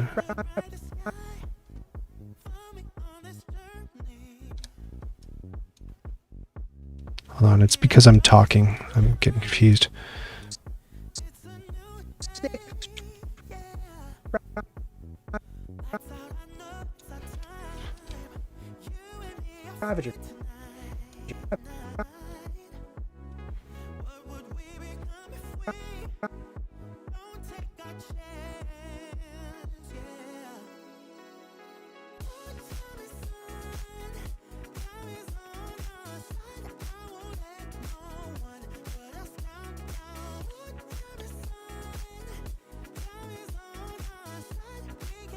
So glad you're doing that, because I was about to try and explain it over Twitch, and that would have been super frustrating for us both.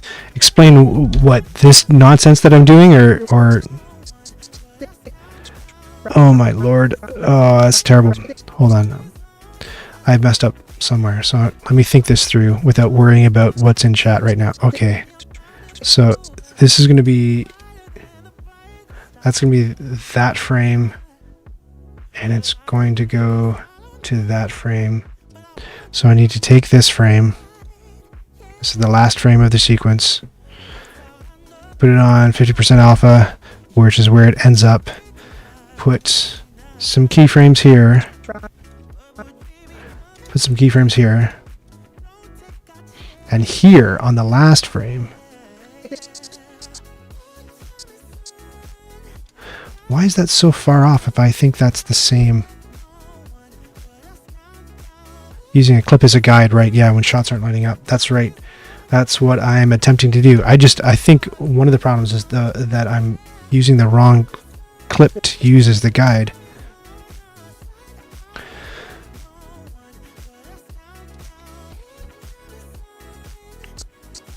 Like, why is that jump happening?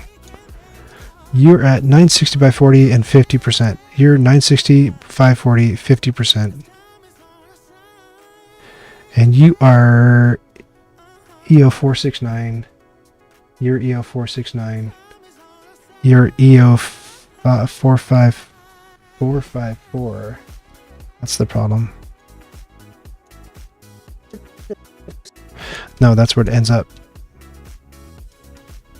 What am I trying to do?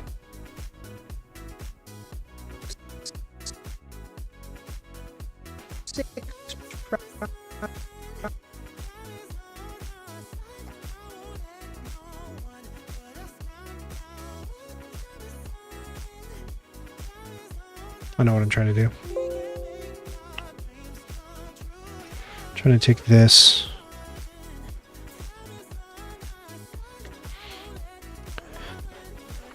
Now there's a better way to do this, I'm sure. I'm sure there's some sort of like After Effects motion tracking thing that I could use. I don't know how to use After Effects.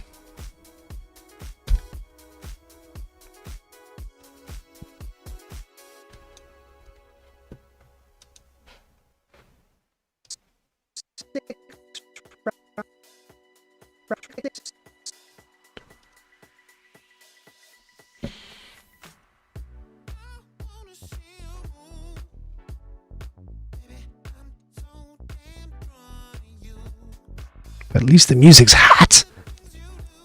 Something like that. All right, let's see what we got. Get rid of 6 Ravager. That's better. That's better. And you're gonna go here. I'm gonna see this here.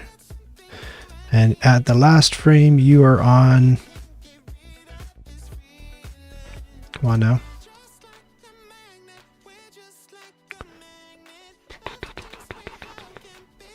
No, I want this.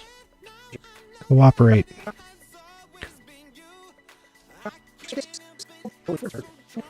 What is happening? Well, it's almost like I don't know what I'm doing.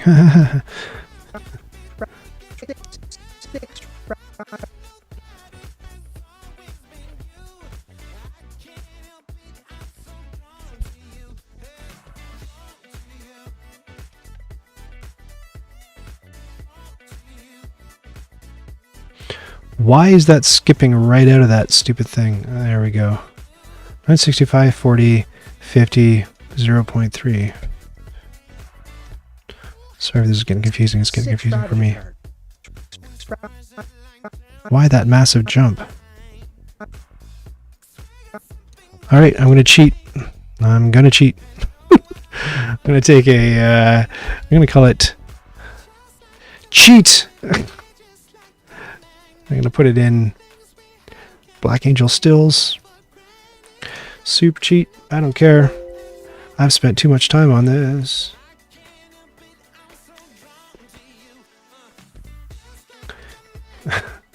I'm just doing a hold frame essentially because I can't be arsed to match it up. Get rid of 6 Ravager cards. Beautiful. 1, 2, 3, 4, 5, 6, right about there. So I'll do another hold called Cheat 2. You know exactly what I'm doing? Yeah, okay, good. Do you do this stuff around? Do you do non-linear editing? It sounds like you know what you're talking about, and I'm glad to know that other people would do it this way too. 6 Ravager cards. And in a 2-player game, get rid of 12 right there. Cut that there. Cut that. Drop it down. Oh my god. Whenever you hit up, I gotta disable that. It drives me nuts. Whenever you hit up, it jumps to the end of your sequence.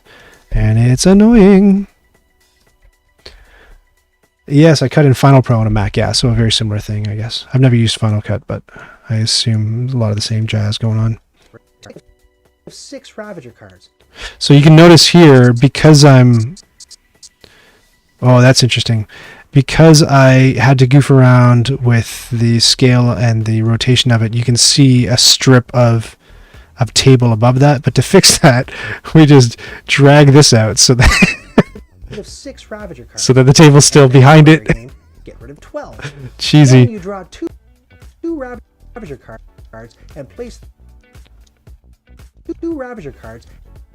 Great, let's get out of this shot. Ugh, scary. I'm about to do something that I would love to know how to do more quickly. So if anybody's still watching, pay attention and let me know. Where am I? Okay. Manage 2 Ravager cards. B36. Okay, here we go. B36. That was an excellent save. Oh, thank you. It was nice and fast. B36. I'm on my way to the 5th print since completing repairs to my printer. You just completed the repairs to your printer like yesterday. So thankful the walls are firmly in the rearview mirror. You'll be there too soon. Oh, thank you. You're so supportive. I appreciate that very much. Because it's, as you know, I have little crybaby wine fests about it so often, the 3D printing stuff. I just want to, like, the whole idea was to have, I had this great flow going before summer hit. I was doing a Find the Fun video every month, a how to play video, a bits please video, and a whatever I wanted to do video, just like I had like a wild card slot. And I thought, yeah, I can keep this bits please thing going, once a month. And then the printer problems happened, and I haven't been able to do a bits please video in forever, and it's killing me. The whole reason I invested in the printer was so that I could do those videos. Let me see. Yeah, great. So the thing that I'm about to do that I wish I knew how to do more, or I don't even know if this is the way. Okay, so this is it. So I'm going to do a cross dissolve here between these two shots. Da da da da da da da da da. And if I had something on a second layer, I would need to cross dissolve to it too. But if I just threw the cross dissolve on here, note that they're not lining up, right? Because it puts the entire length of the cross dissolve abutting the end of the right end of the clip. So what I do, and this seems like ham-fisted, is I extend it, cut it, put it to 0% opacity, and put the cross dissolve in the middle so that both cross dissolves go at the same time, if that makes sense. And is that the way to do it? I don't know. Let me know if there's like a smarter way to do that. I think there's content in failure too. It's part of the process. Man, those the printer going down is soul crushing, and some of those inserts take a week or more to complete in the first place. So it's just a massive productivity hit. It's true, and it's funny you say the content in failure. If you watch those episodes, I mean, they're all about the failure of it. They're all about I don't know how to paint. They're all about I'm holding the can wrong, and part of it is because then people come in, and whether they're being critical or supportive or what, they say like, "Oh, dummy, you're holding the spray paint can wrong. Obviously, you got to do it like this." And I take a little hit to my ego, but then the next time I do it, I know how to hold a spray can properly, and so I get better by degrees every single time I do it, right? And place them on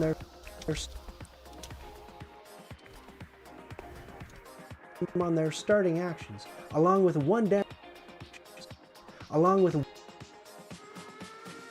their starting.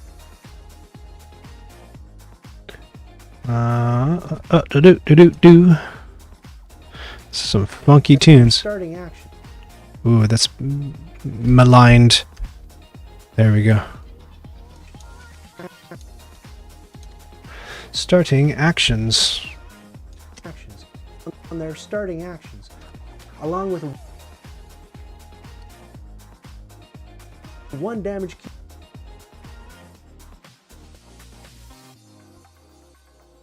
One damage cube each.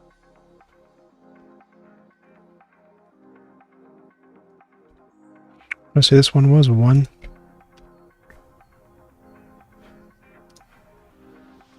degree of rotation. There we go. Them on their starting actions, along with one damage cube each. If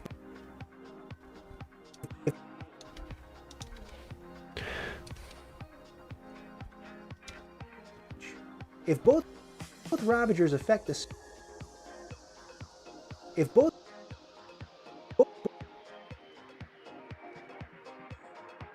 Ravagers affect the. If I do cross dissolves, usually I do them by hand, manually by setting the opacity curves on both clips. Oh my gosh, I used to do it that way until like a couple of months ago, and it is way faster to not do them that way. So in Premiere, I don't know if you can do this in Final Cut, but it took me so long to figure out how it worked because it's not intuitive. When you select the clip, you click the clip, boom, the clip is selected, boom, this clip is selected. When you actually want to do a transition between, if you select the end of something, that's now a selection. You can see the little red. It took me forever to figure out that that is actually selecting the edge of the clip, right? You select the whole clip, the right edge of the clip, the left edge of the clip. So anyway, you gotta you gotta select an edge of the clip, and you hit Control D is your default transition, and I have my default transition set to cross dissolve. So you just go click and boom, Control D, and you've got a cross dissolve, which is quite nice. If both Ravagers affect the same... And my default transition used to be a wipe, where I would wipe from right, like a wipe dissolve from right to left using a thick white outline, and then I would drop in a whoosh sound effect. But the problem with that is, check this out, when you're doing a wipe, you got to go up here to effects, and you got to type in wipe, and you got to drag it, and you say, well, you can set that to your default. And yes, you can. So if I hit Control D, it could throw a wipe there instead of a cross dissolve. But then check this out. It doesn't remember Premiere. You can say, okay, you can tell it my default transition is a cross dissolve, and the transition duration is X seconds, X portions of a second. Fine. But what you can't do is my wipe had to be in reverse. It had to be a white outline, and it had to be a white outline of 12-point thickness, so that it looks like this. Right, those three things it doesn't remember. So whenever I would do a wipe, I would have to go in and a white outline, 12 points, click reverse, and then I would have to go into my sound effects folder and drop a whoosh sound effect, and it was just way too time consuming. Like right now I'm doing this, and I just get through things so much quicker doing that, and I forfeit. What I liked about the wipe was when you add the wipe and the sound effect, I feel that it kind of like hopefully refocuses people's attention, or wakes them up a little bit, or alerts them that there's something new to listen to if they kind of zoned out a little bit. That's just a guess anyway, but it's the amount of time I was spending on it. Like if I could do it and I could hit Control D and it throws that transition in with the parameters I want and drops a sound effect in, I'd be all over it. But since I can't do that quickly, I'm going for the quick thing, because I gotta get stuff done. If I do cross dissolves, DJ Mark V says, I usually do them by hand, manually setting. Oh, yeah, I read that already. But my editing is mostly to music, so timing transitions to the audio is part of my jam. Yeah, you kind of have to be playing with handles. I try to limit playing with handles to an absolute minimum. I hate Bezier handles on things. I can't stand it. I can't stand adjusting curves, which is why when I draw, and hopefully, yeah, in the next 15 minutes we'll see this. Oh, maybe not. I use Adobe Animate, and that's because, like, when here I'll recreate something that I was doing. So when this is for Drop Drive, so I had to have a thing where I was outlining these planets, right? So what I would do is I would just go with here, let me take snap off. I would just go with the line tool, and there's a curve, there's a curve, there's a curve, there's a curve, there's a curve, there's a curve, there's a curve. And then curve, there's a little curve in here, there's a curve here, there's a curve here, there's a curve here, there's a curve here, and a curve ends there, and put snap back on and connect these last 2 points. And then with snap off, I would just be able to go in here, and this is the wonderful thing about Adobe Animate and Fireworks, but they killed Fireworks because they have Illustrator, and why have both on the roster, because they're both vector drawing programs. If I don't have a corner, I can just control click and go in there. So this is way faster to my mind than using curves. I don't know if you do anything with vector art, but I mean, to do this with curves would just take forever. So it's about as fast as people who are efficient with the pen tool, and then pop that back in there and go to 12. So I don't know, any chance I get to avoid goofing, just if you're not into computer graphics, 2D graphics, here's the alternative. I don't even know how to get into it and animate. Right, subselection tool. So if I go in here, I can click the point, and then I can click and drag these curves around, click the point, but that's like so many extra clicks. Like, why would you do that when you can just go in like this and grab grab the edge of the thing and do whatever you want to it? That's so much faster. So when people extol the virtues of Illustrator, it can do a lot of things that Animate can't, but the really important things, that tracing stuff that I do all the time, you got to go fast. If you want to go fast, you got to go with Animate. If both Ravagers affect if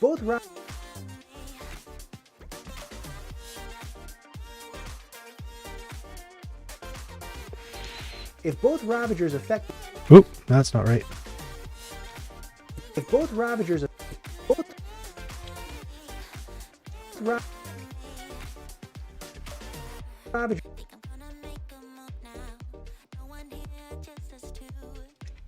If both Ravagers affect the same action,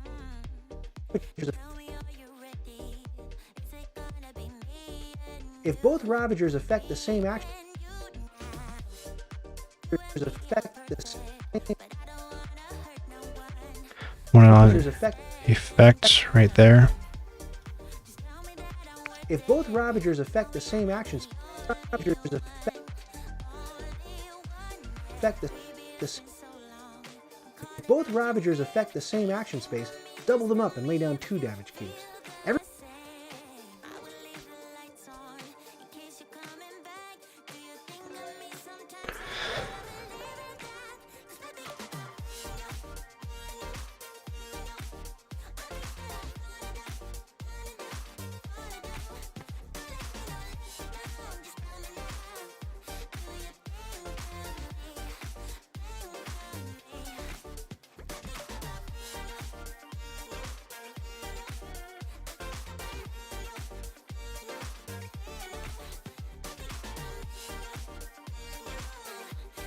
Please no hairs. Please no hairs. Ugh, it's linty. Oh, there's a hair. Crap. Everyone gets a player. Everyone gets a. So in this case, when it's just a single shot.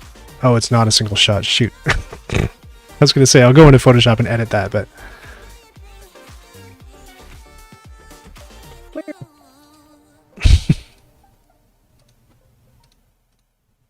It's space dust. I know space, but like, is that space dust? That looks like distinctly cat hair space dust. It's a player board. Oh, it's so bad. Okay, how many shots is it? One, two, 1, 2, 3, 4, 5, 6. Yeah, I can do 6. I can do 6. What are we? PB24? All right, fine. String theory. Footage. PB shots. PB24. 1, 2, 3, 4, 5, 6. But watch when I do this, you'll see the problem. Well, I'll do it the way that you probably think I should do it, first of all. So I'll go in here and I'll take the magic wand tool, or the rubber stamp tool, sorry, and I'll go like this. Boom. No more cat hair. Fine. And then then you'd think, oh, you can just take that chunk, since they're all essentially the same shot, and go over here and paste it. But like, look at that. You can like super clearly see, because the exposure, even though I had exposure lock on, the exposure is different from shot to shot. Okay, well, if you can't do that, then you got to go and adjust. You got to get rid of the cat hair on every single one. But then the problem that you can probably see that's going to happen with that, let me do them all here. Now, I don't have all kinds of keyboard shortcuts set up for Photoshop because I'm not a Photoshop power user. So if I'm a bit slow with Photoshop, I apologize. Levi says, I was wondering if you could quickly speak to the Black Angel TWA comparison. I cannot, for I have not yet opened my copy of TWA, but you know who can? The people on the Discord server. They can tell you all about the differences between the two, Levi. It's a very distant ribbon of energy. Kirk encountered one once. Or crop it shorter. Yeah, it's too low, I think, to crop it, because this is where the final shot ends up. But let me hold on. I'll show you the problem. You can probably anticipate what the problem is going to be when I do it this way. I don't know. We'll see. Maybe it'll happen fast enough that you won't notice. But let me just get rid of it in the last couple shots. Okay, that's it. So back here. So I will call these fix 1. Whoa, hello. Fix 2. Oh, what have I done? No. Okay, here we go. Fix 3. Fix 4. Fix 5. I think it's just 5. Okay, so let me bring them in. And let's see if the problem that I'm worried about will happen.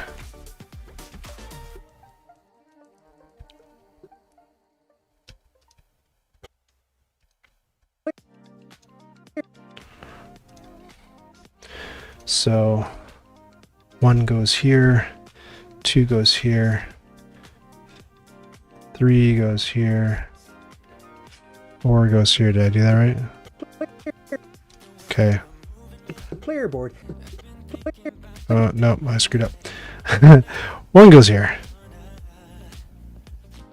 2 goes here. 3 goes here. 1, 2, 3, 4 goes here. Oh, no. 5 goes here. And then we're on this one. Okay. The player board. Oh no, it's fast enough that you don't notice. But you can kind of see as I slowly scrub, you can kind of see the area where I took out the hair. Not really, it's pretty good. But sometimes when I do it, like you can see a little bit of wiggle, you know? Like something fishy went on here. It's a player board. That's so fast that you're never going to see that. And 3 start. I'm on the wrong. It's a player board and 3 starting. Whoa. And 3. Oh, there's more. Oops. It's like, what's going on here? So many oopses today. Player board. 3. It's a player board and 3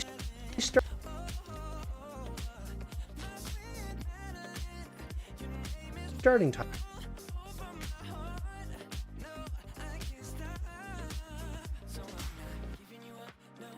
Here, 3 starting tiles, which you randomly place here, here, and Oh, God. Oh, I did so well. Too early.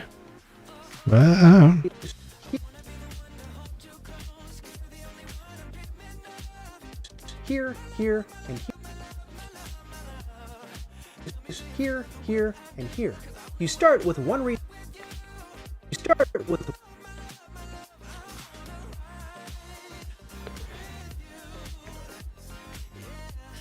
with one resource, one debris cube, and one. Well, you guys are going to see something I'm really proud of in this one. I mean, you'll see it in the final, and hopefully the final will be out on Friday. Wouldn't that be lovely? But this ship just reminded me. I've got a lot of like really nice little anims of the little robots flying around all over the place. Is this one? No, that's not one. Yeah, here. You might want to choose sequence B on your Nope, that's not it. Oh man, it might turn to clear things. No, that's fine. Oh, that's too bad. Why can't I find one? Oh yeah, here we go. One of these diamond-looking things, which are just called resources, a red debris cube, and a little spaceship that one of your robots can ride around in. How cute is that? Wherever I had the opportunity, I made the robots fly their little spaceships around because they're adorable.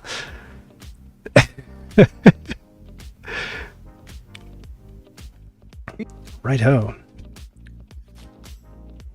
So a way to get rid of the wiggle is to create a mask that doesn't wiggle. Yeah, but if I created a mask, that wouldn't solve the problem of the big problem is that, like, if I create a mask, it's just going to mask one chunk of it, and if the exposure, if the lightness, darkness in each sequential image is different, then I'm just going to see. I mean, I could go with an alpha blur on the edge of the mask, but I just worry that I'm going to see, like, it's going to stick out because the exposures are different, you know, between the shots. Does that make sense? Why's my voice so hoarse? I don't know. The rest of the resources, debris. Here comes a hairy shot.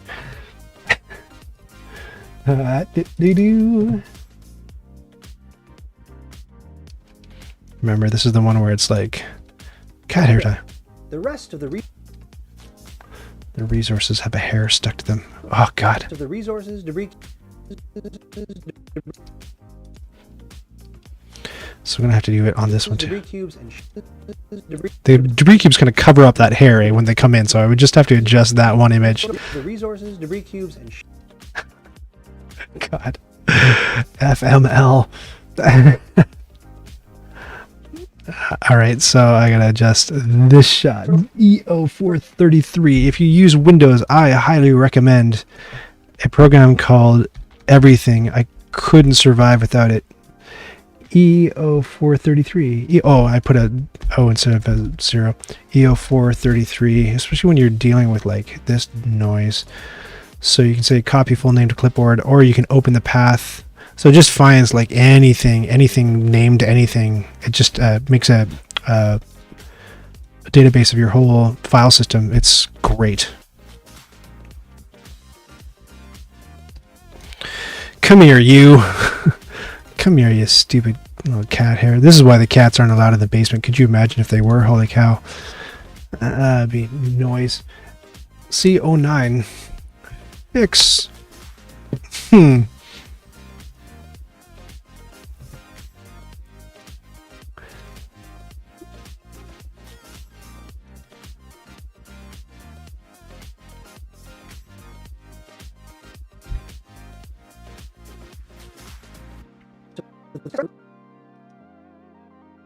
on now.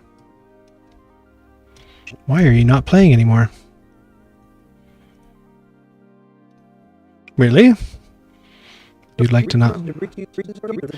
That's the other thing too, is when I save these files in Photoshop, the blacks are a lot blacker. Look at the difference between the blacks now. I don't know if you can see that, but like, yeah, you can see that. I don't know why it darkens it up when I save it like that. It should be, it's a ping, so it should be pixel to pixel. It should be 1 to 1. I don't know. It's a pain. And it's definitely a pain that it's not playing anymore. Which means it may be time to shut down Premiere, give it a little resty poo, a little nappy wap, and relaunch it. It gets tired, you see, like we all do.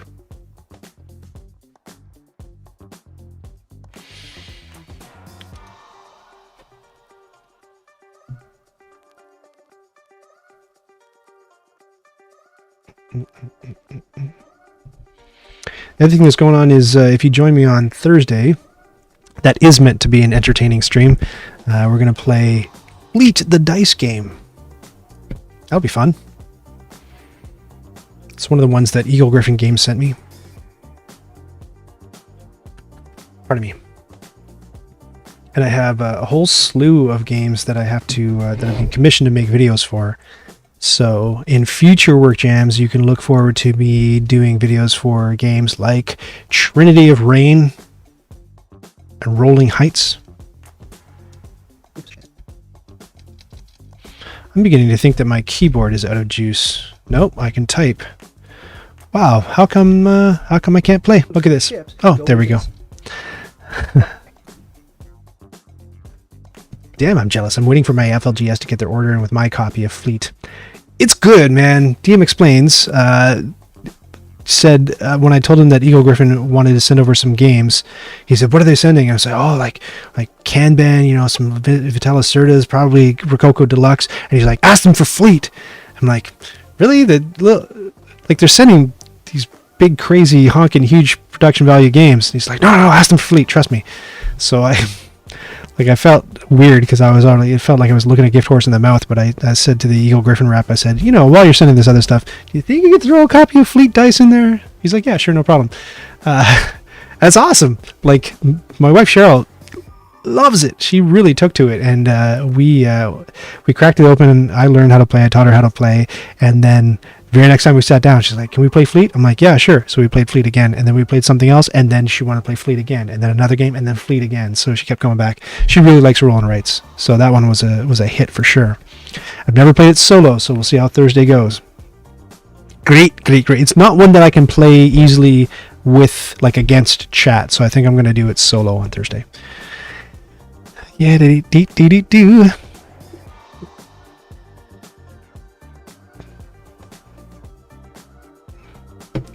player board shot.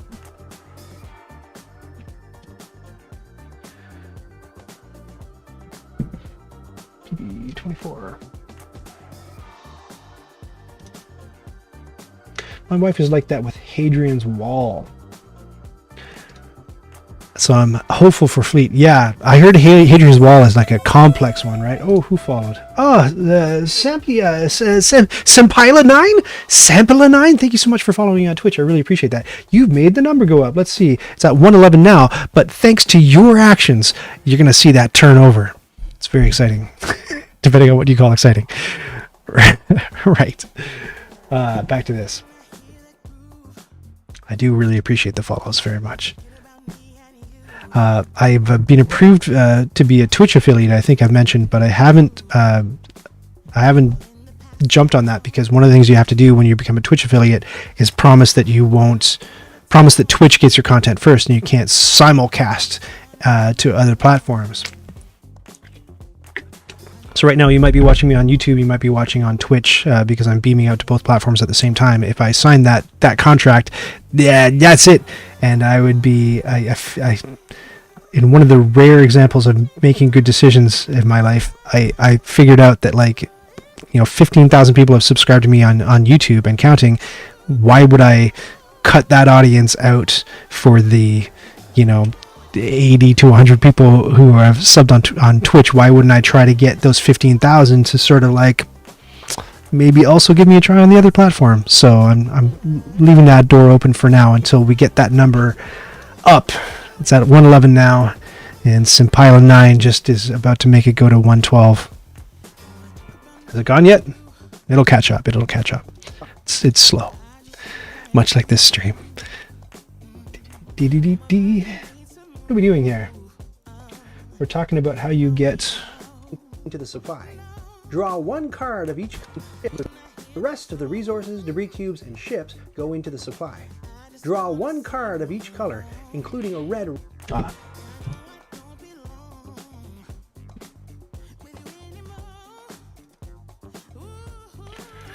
So again, this is another one of these shots where I'm going to take the graphics that Pearl Games gave me and just slide them onto the screen in front of things. Draw one card of each color, including a red Ravager for your starting hand. Yes.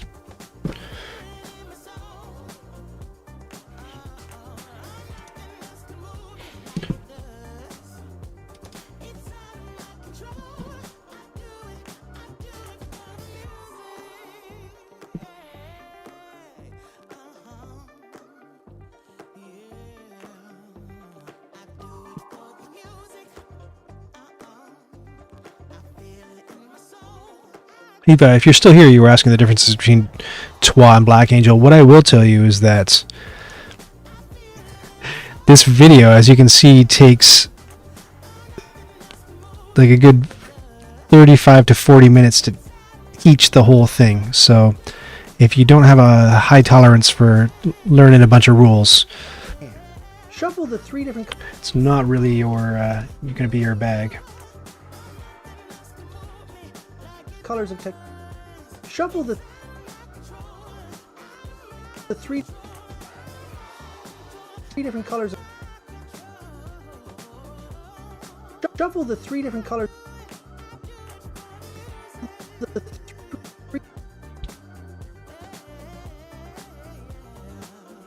Three different colors of tech. The three different colors of technology tiles, standard side up, and then draw three.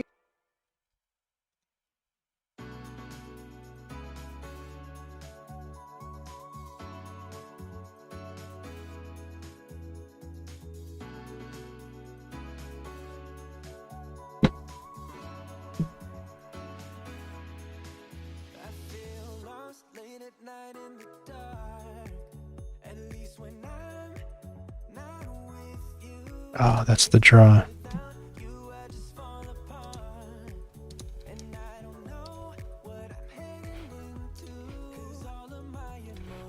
I couldn't tell. The image was so subtle. It's because I'm pulling Three of them and them off the top. Three of them and randomly place them in the three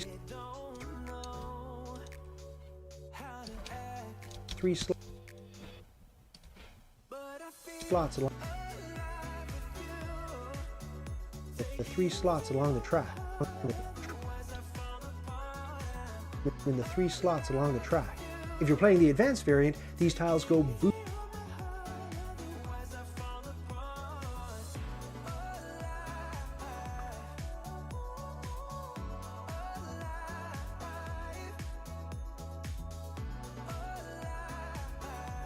Oh. Boosts side up.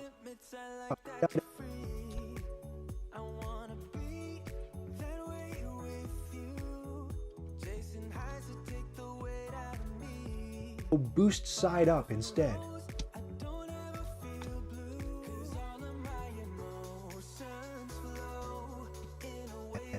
Shuffle up There's a hair. the black advanced tech tiles Stupid hair.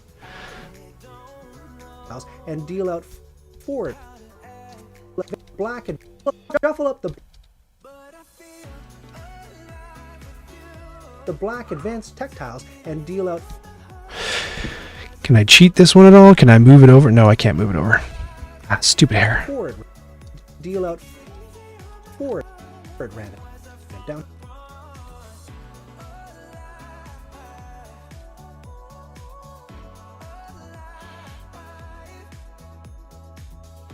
Well, Brian, if you're still watching, can you tell me about Hadrian's Wall? I don't get it. I've looked up Hadrian's Wall on Wikipedia. I still don't quite know what it is, or I've forgotten. 4 at random down here. Put one of your discs on the 5 point. Okay, let's see if I can cheat this hair out of here. 37B.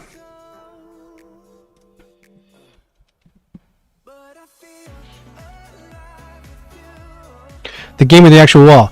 Both. 37B.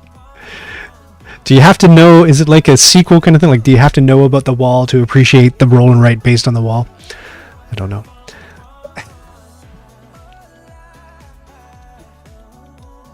Okay. Here's the cheapo easy way to go. Let's see how this works.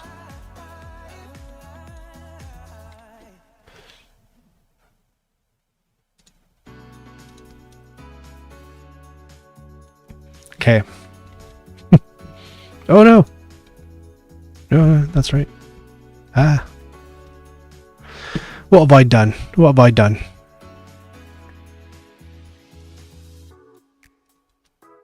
What have I done? What have I done?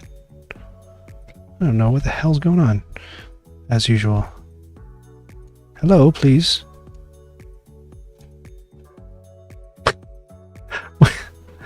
Alright, starting from scratch. The actual wall is something like 3 feet high, spectacular, and meant to keep the extremely tall 6-foot plus Picts from attacking the Romans. Right. Chinese engineering it was not. No, the Chinese wall looks formidable, especially if you throw archers on the top.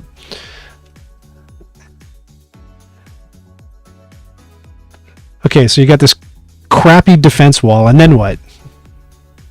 What's the game? And why is it so complicated? For a roll and write.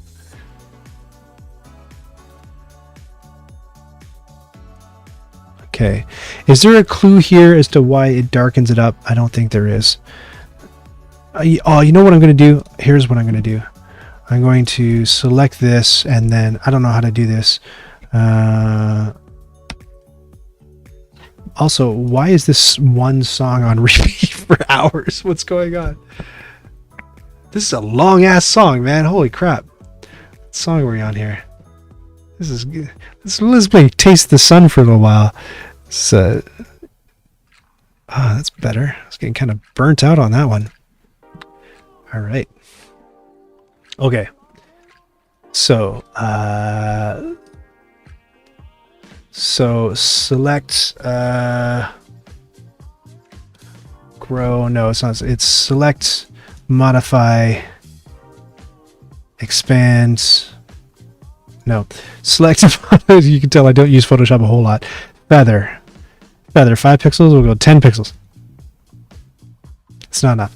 Select, modify, feather. Excuse me. No, 50 pixels. Sure. No, I don't know what I'm doing. Let's just try it. Hair. All right, back to it. The game is a flip and write. It's flip and write, where you acquire resources to go and build out the town and defenses using chained actions and such. It has 2 very large sheets. Ah, yeah, Fleet has 2 sheets too, but they're not very large. They're kind of little. You know the standard Garfield game box size? No, I don't. Name a Garfield game.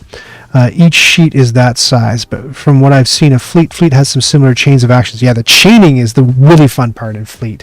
So every once in a while, you'll do something, you're knocking things off in a list, and then you'll hit a star, and the star is a wild, and you get to go tick off anything. So if you hit a star, and it's wild, and that lets you go fill a box here, which also happens to be a star, which is wild, which lets you go fill a box here, which lets you do this, da-da-da-da-da. So it's a big chain reaction kind of thing. It's really fun.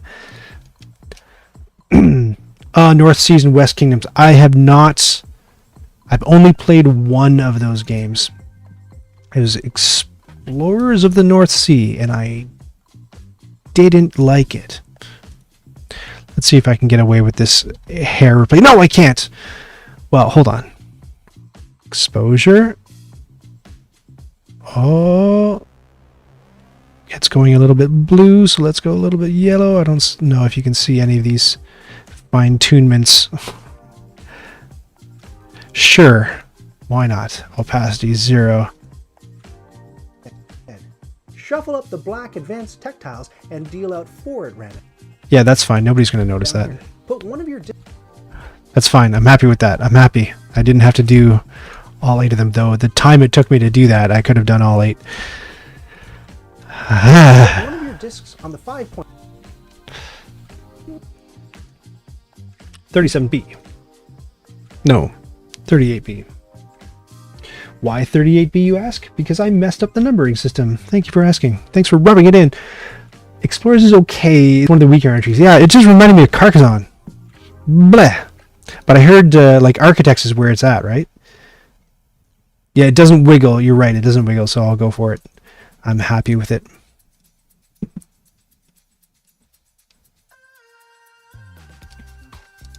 Down here. Put one of your discs on the 5...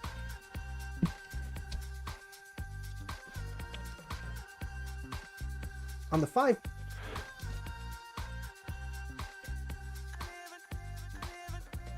discs on the 5 point mark. You. On the 5 point mark. On the... I don't know. On the 5 point mark on the scoring track.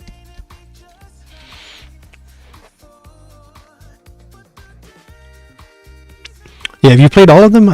The Shem games, I hear that Architects is the fun one. That's the one that everybody mentions, and the one that I think has had the most expansion so far. I say that knowing almost nothing about it, so I could be extremely wrong. I actually get to sing in this video, which you'll hear very soon. B39. Shem has a direct draw on my wallet. Fair enough. Yeah, like I say, that one game didn't do it for me at all, but maybe the others are more fun. I love Architects. My wife loves Viscounts. Paladins is great too. Raiders is lighter than those, easier to teach, but lots of fun. Track. And the other in one of the... It's blurry. Blurry. In one of the 4 compartments. That's so blurry, that shot. Oh, that looks awful. I'm going to put that in pickups because that's crap. B39. B39 at around the 34:06 minute mark. Because it follows on from this shot here that I'm doing, so hopefully it'll be easy to get. Add blue marker to compartment. Yeah, that's a disappointment. So color these blue because they are messed up.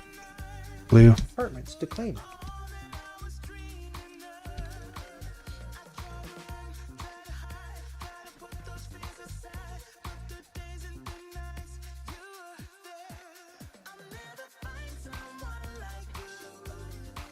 Oh yeah, I promise singing. Probably the one closest to where you're sitting, and you'll all be clustered around one end of the table because outer space takes up a lot of room.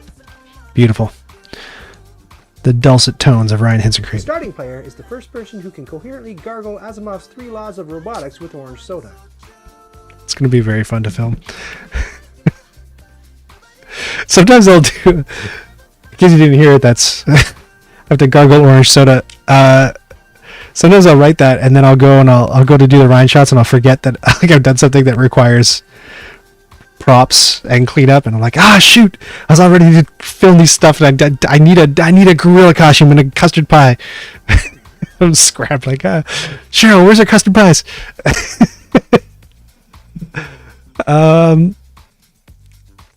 Maybe 25. That's past me being a jerk to future me. But you can tell with this one, I just get sort of goofier and goofier as the video goes on, because in this setup section, there's a bunch of like really rapid fire me being an idiot situations. It's because I was just like, when's this going to be over?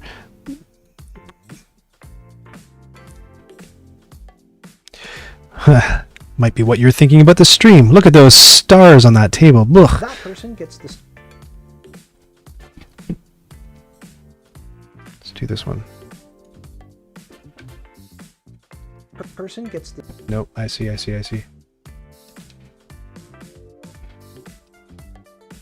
The start player token, paper towel for cleanup, and the player guide marked 1. Everyone else gets the higher numbered player guides going clockwise around one end of the table because this will be graphics. Space is a table hog! If you're not the starting player, your player guide has some sort of starting benefit on it that you can take now.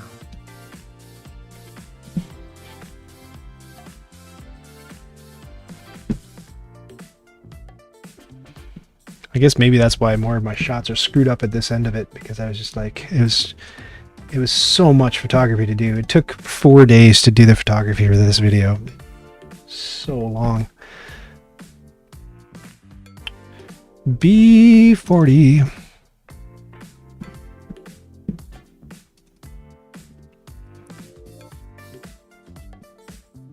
Not game related. Just got Eddie Izzard tickets for November. Yay! Where's he playing? I've never seen him. Man, let's just say I've rarely seen any big comedian live. I see small guys because we used to go to open mic night in Toronto. Everyone grabs one Oh, look how depot, look how blurry this is. Oh, maybe this is because it's zoomed in. Hold on. Oh, that's not too bad. Phew. Oh, right, in Victoria. You're in Victoria. One die from each depot. Everyone grabs one die. Everyone grabs one die. Grabs one die from each depot. When is the last thing I saw Eddie Izzard in? Grabs one die from each depot. I can't think. Look how bad that focus is going all crazy. I might reshoot that too as long. From each depot. One die from each. Or I might just skip right to this shot right here. Grabs one die from each. This one's so blurry though. Grabs one die. That's crap. Again, like as long as I'm doing these shots, I'm gonna paint this blue and redo that one too. I hate redoing shots, but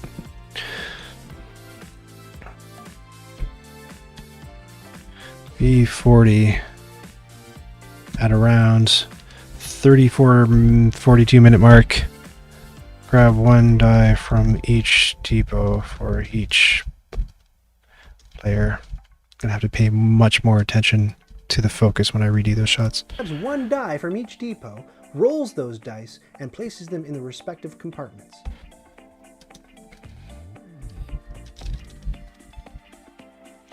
Drag.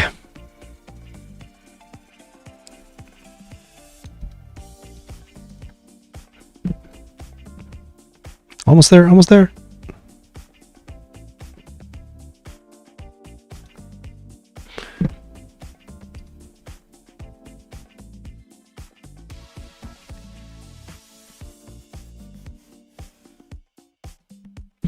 My butt hurts.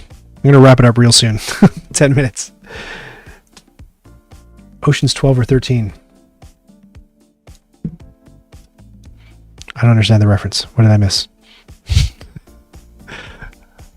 If it's something I said a sentence ago, I don't remember what it is. Two-player game, you take a non-player robot color and put one robot color and put one robot in. Oh, that I saw. No, actually, I didn't see Ocean's 12 or 13, so it wouldn't have been that. Oh, I remember it was. It was bad. It was really bad. It was Martin Short and a bunch of other. No, was it Martin Short? Not Martin Short. Was it Martin Short? There's a bunch of comedians, comic actors doing a radio play on Netflix. And it was like a filmed stage show radio play, and it was like really cringingly awfully bad. Like it was like, you know, cheeky British sexual innuendo, but like just ineptly written. You thought that was fun? I didn't think that was funny at all. Oh, that was bad.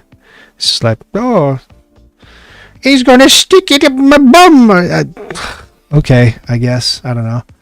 Yeah, Eric, that's what it was. It was Eric Idle, not Martin Short. I was trying to think of aging comic actors who are super lame and not funny now.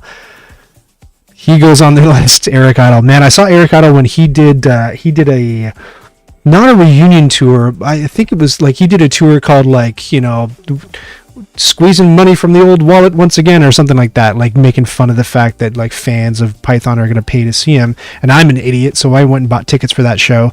And it was bad. All it was him. There was no new material. It was all Monty Python material. So it was him acting in these skits, but it was just him and like unknowns that he had hired to be in the show with him. So it was like him doing the Dead Parrot sketch with somebody who isn't John Cleese. So just some dude, right, that you've never heard of. So it would have been really bad still if it was him and John Cleese. I still would have enjoyed it because it's not new material. I and you and any Python fan can recite the Dead Parrot sketch from memory, like just completely rote.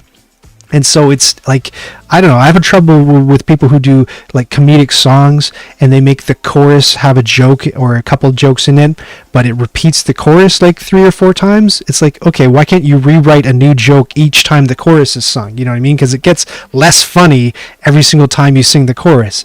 So that's all this was. It's just like, yeah, we know the parrot sketch. It was funny once. I don't want to keep hearing it. You know, it would have been great if it was like Eric Idle with new material, but no, the guy's like 70 something. He's resting on his laurels and he doesn't care to.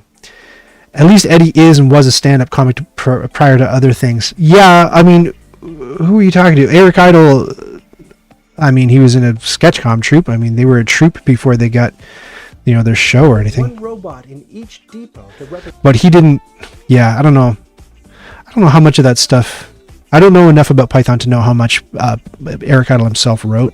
Put one robot in each depot to I don't know that he was the genius behind the troupe, but he may have been. I don't know. You know what I mean? Like, you look at the Beatles stuff and you're like, the older I get, the more I appreciate George Harrison. represent a dummy. Okay, what am I doing? And put one robot in each depot to represent a dummy. Slagging off the Beatles. Roll one of each die for the dummy player. Just roll one of each die. I have seen Eddie Izzard stand up, though. I don't fully get him. Roll one of each die. What's happening here? One on each depot to represent a.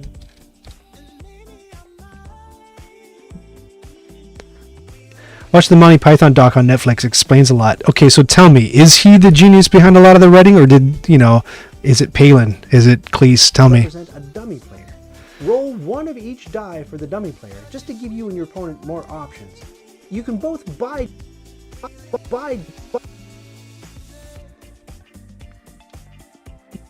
dice. No, he's not the genius. Yeah, I figured. I was surprised when I read, I don't know if you know, well, yeah, you're a Canuck, so you know SCTV. So I read a book Well, okay, I read a book on SCTV written by Dave Thomas, and I found out that he was like the writer of a vast majority of the sketches, and I wouldn't, if like, gun to head, I wouldn't have figured Dave Thomas to be the moving force behind SCTV. But of course, he also wrote that book, so I don't know how much of it is, his own bias. But the way he talks, he was the show's head writer, and a lot of the stuff came out of him. You can both buy dice from the, including a lot of the there's a lot of racist stuff on SCTV. I was just thinking about a sketch the other day because it was set to music, and I asked my mom about it, and she's like, "Oh yeah, that's racist." I said, "Well, how is it racist?" You explained it to me. I'm like, "Oh, but I still have the catchy jingle in my head, the racist SCTV jingle." Like you would a real player. Whenever you or your opponent choose sequence, buy dice from the dummy like you would a real player.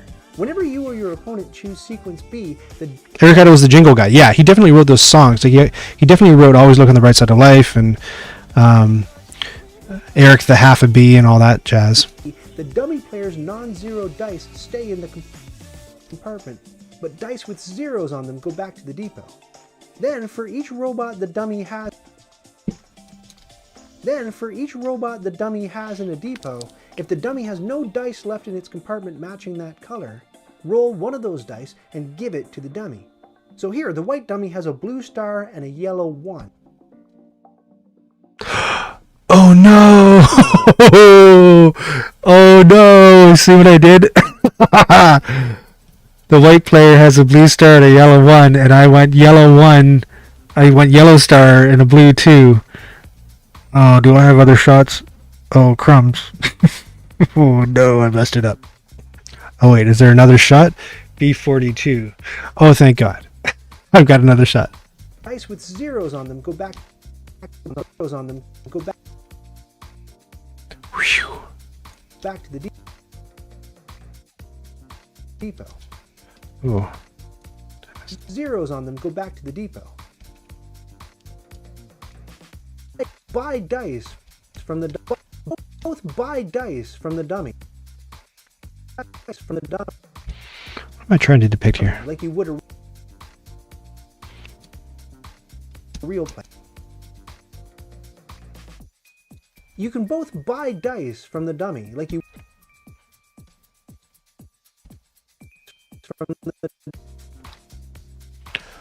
Okay, it is 3:30. I got a jet.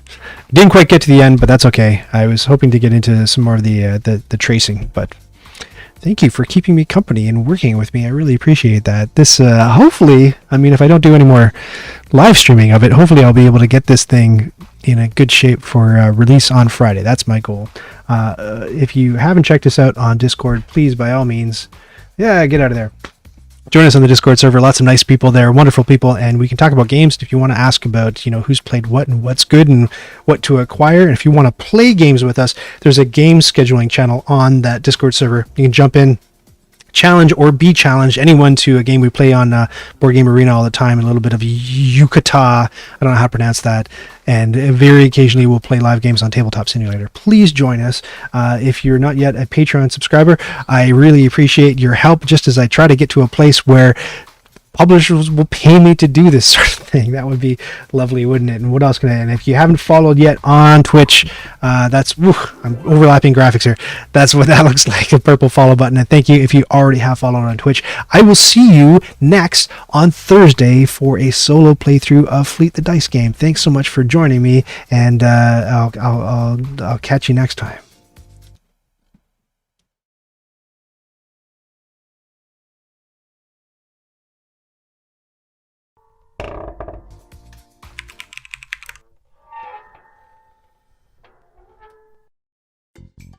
Did you just watch that whole thing?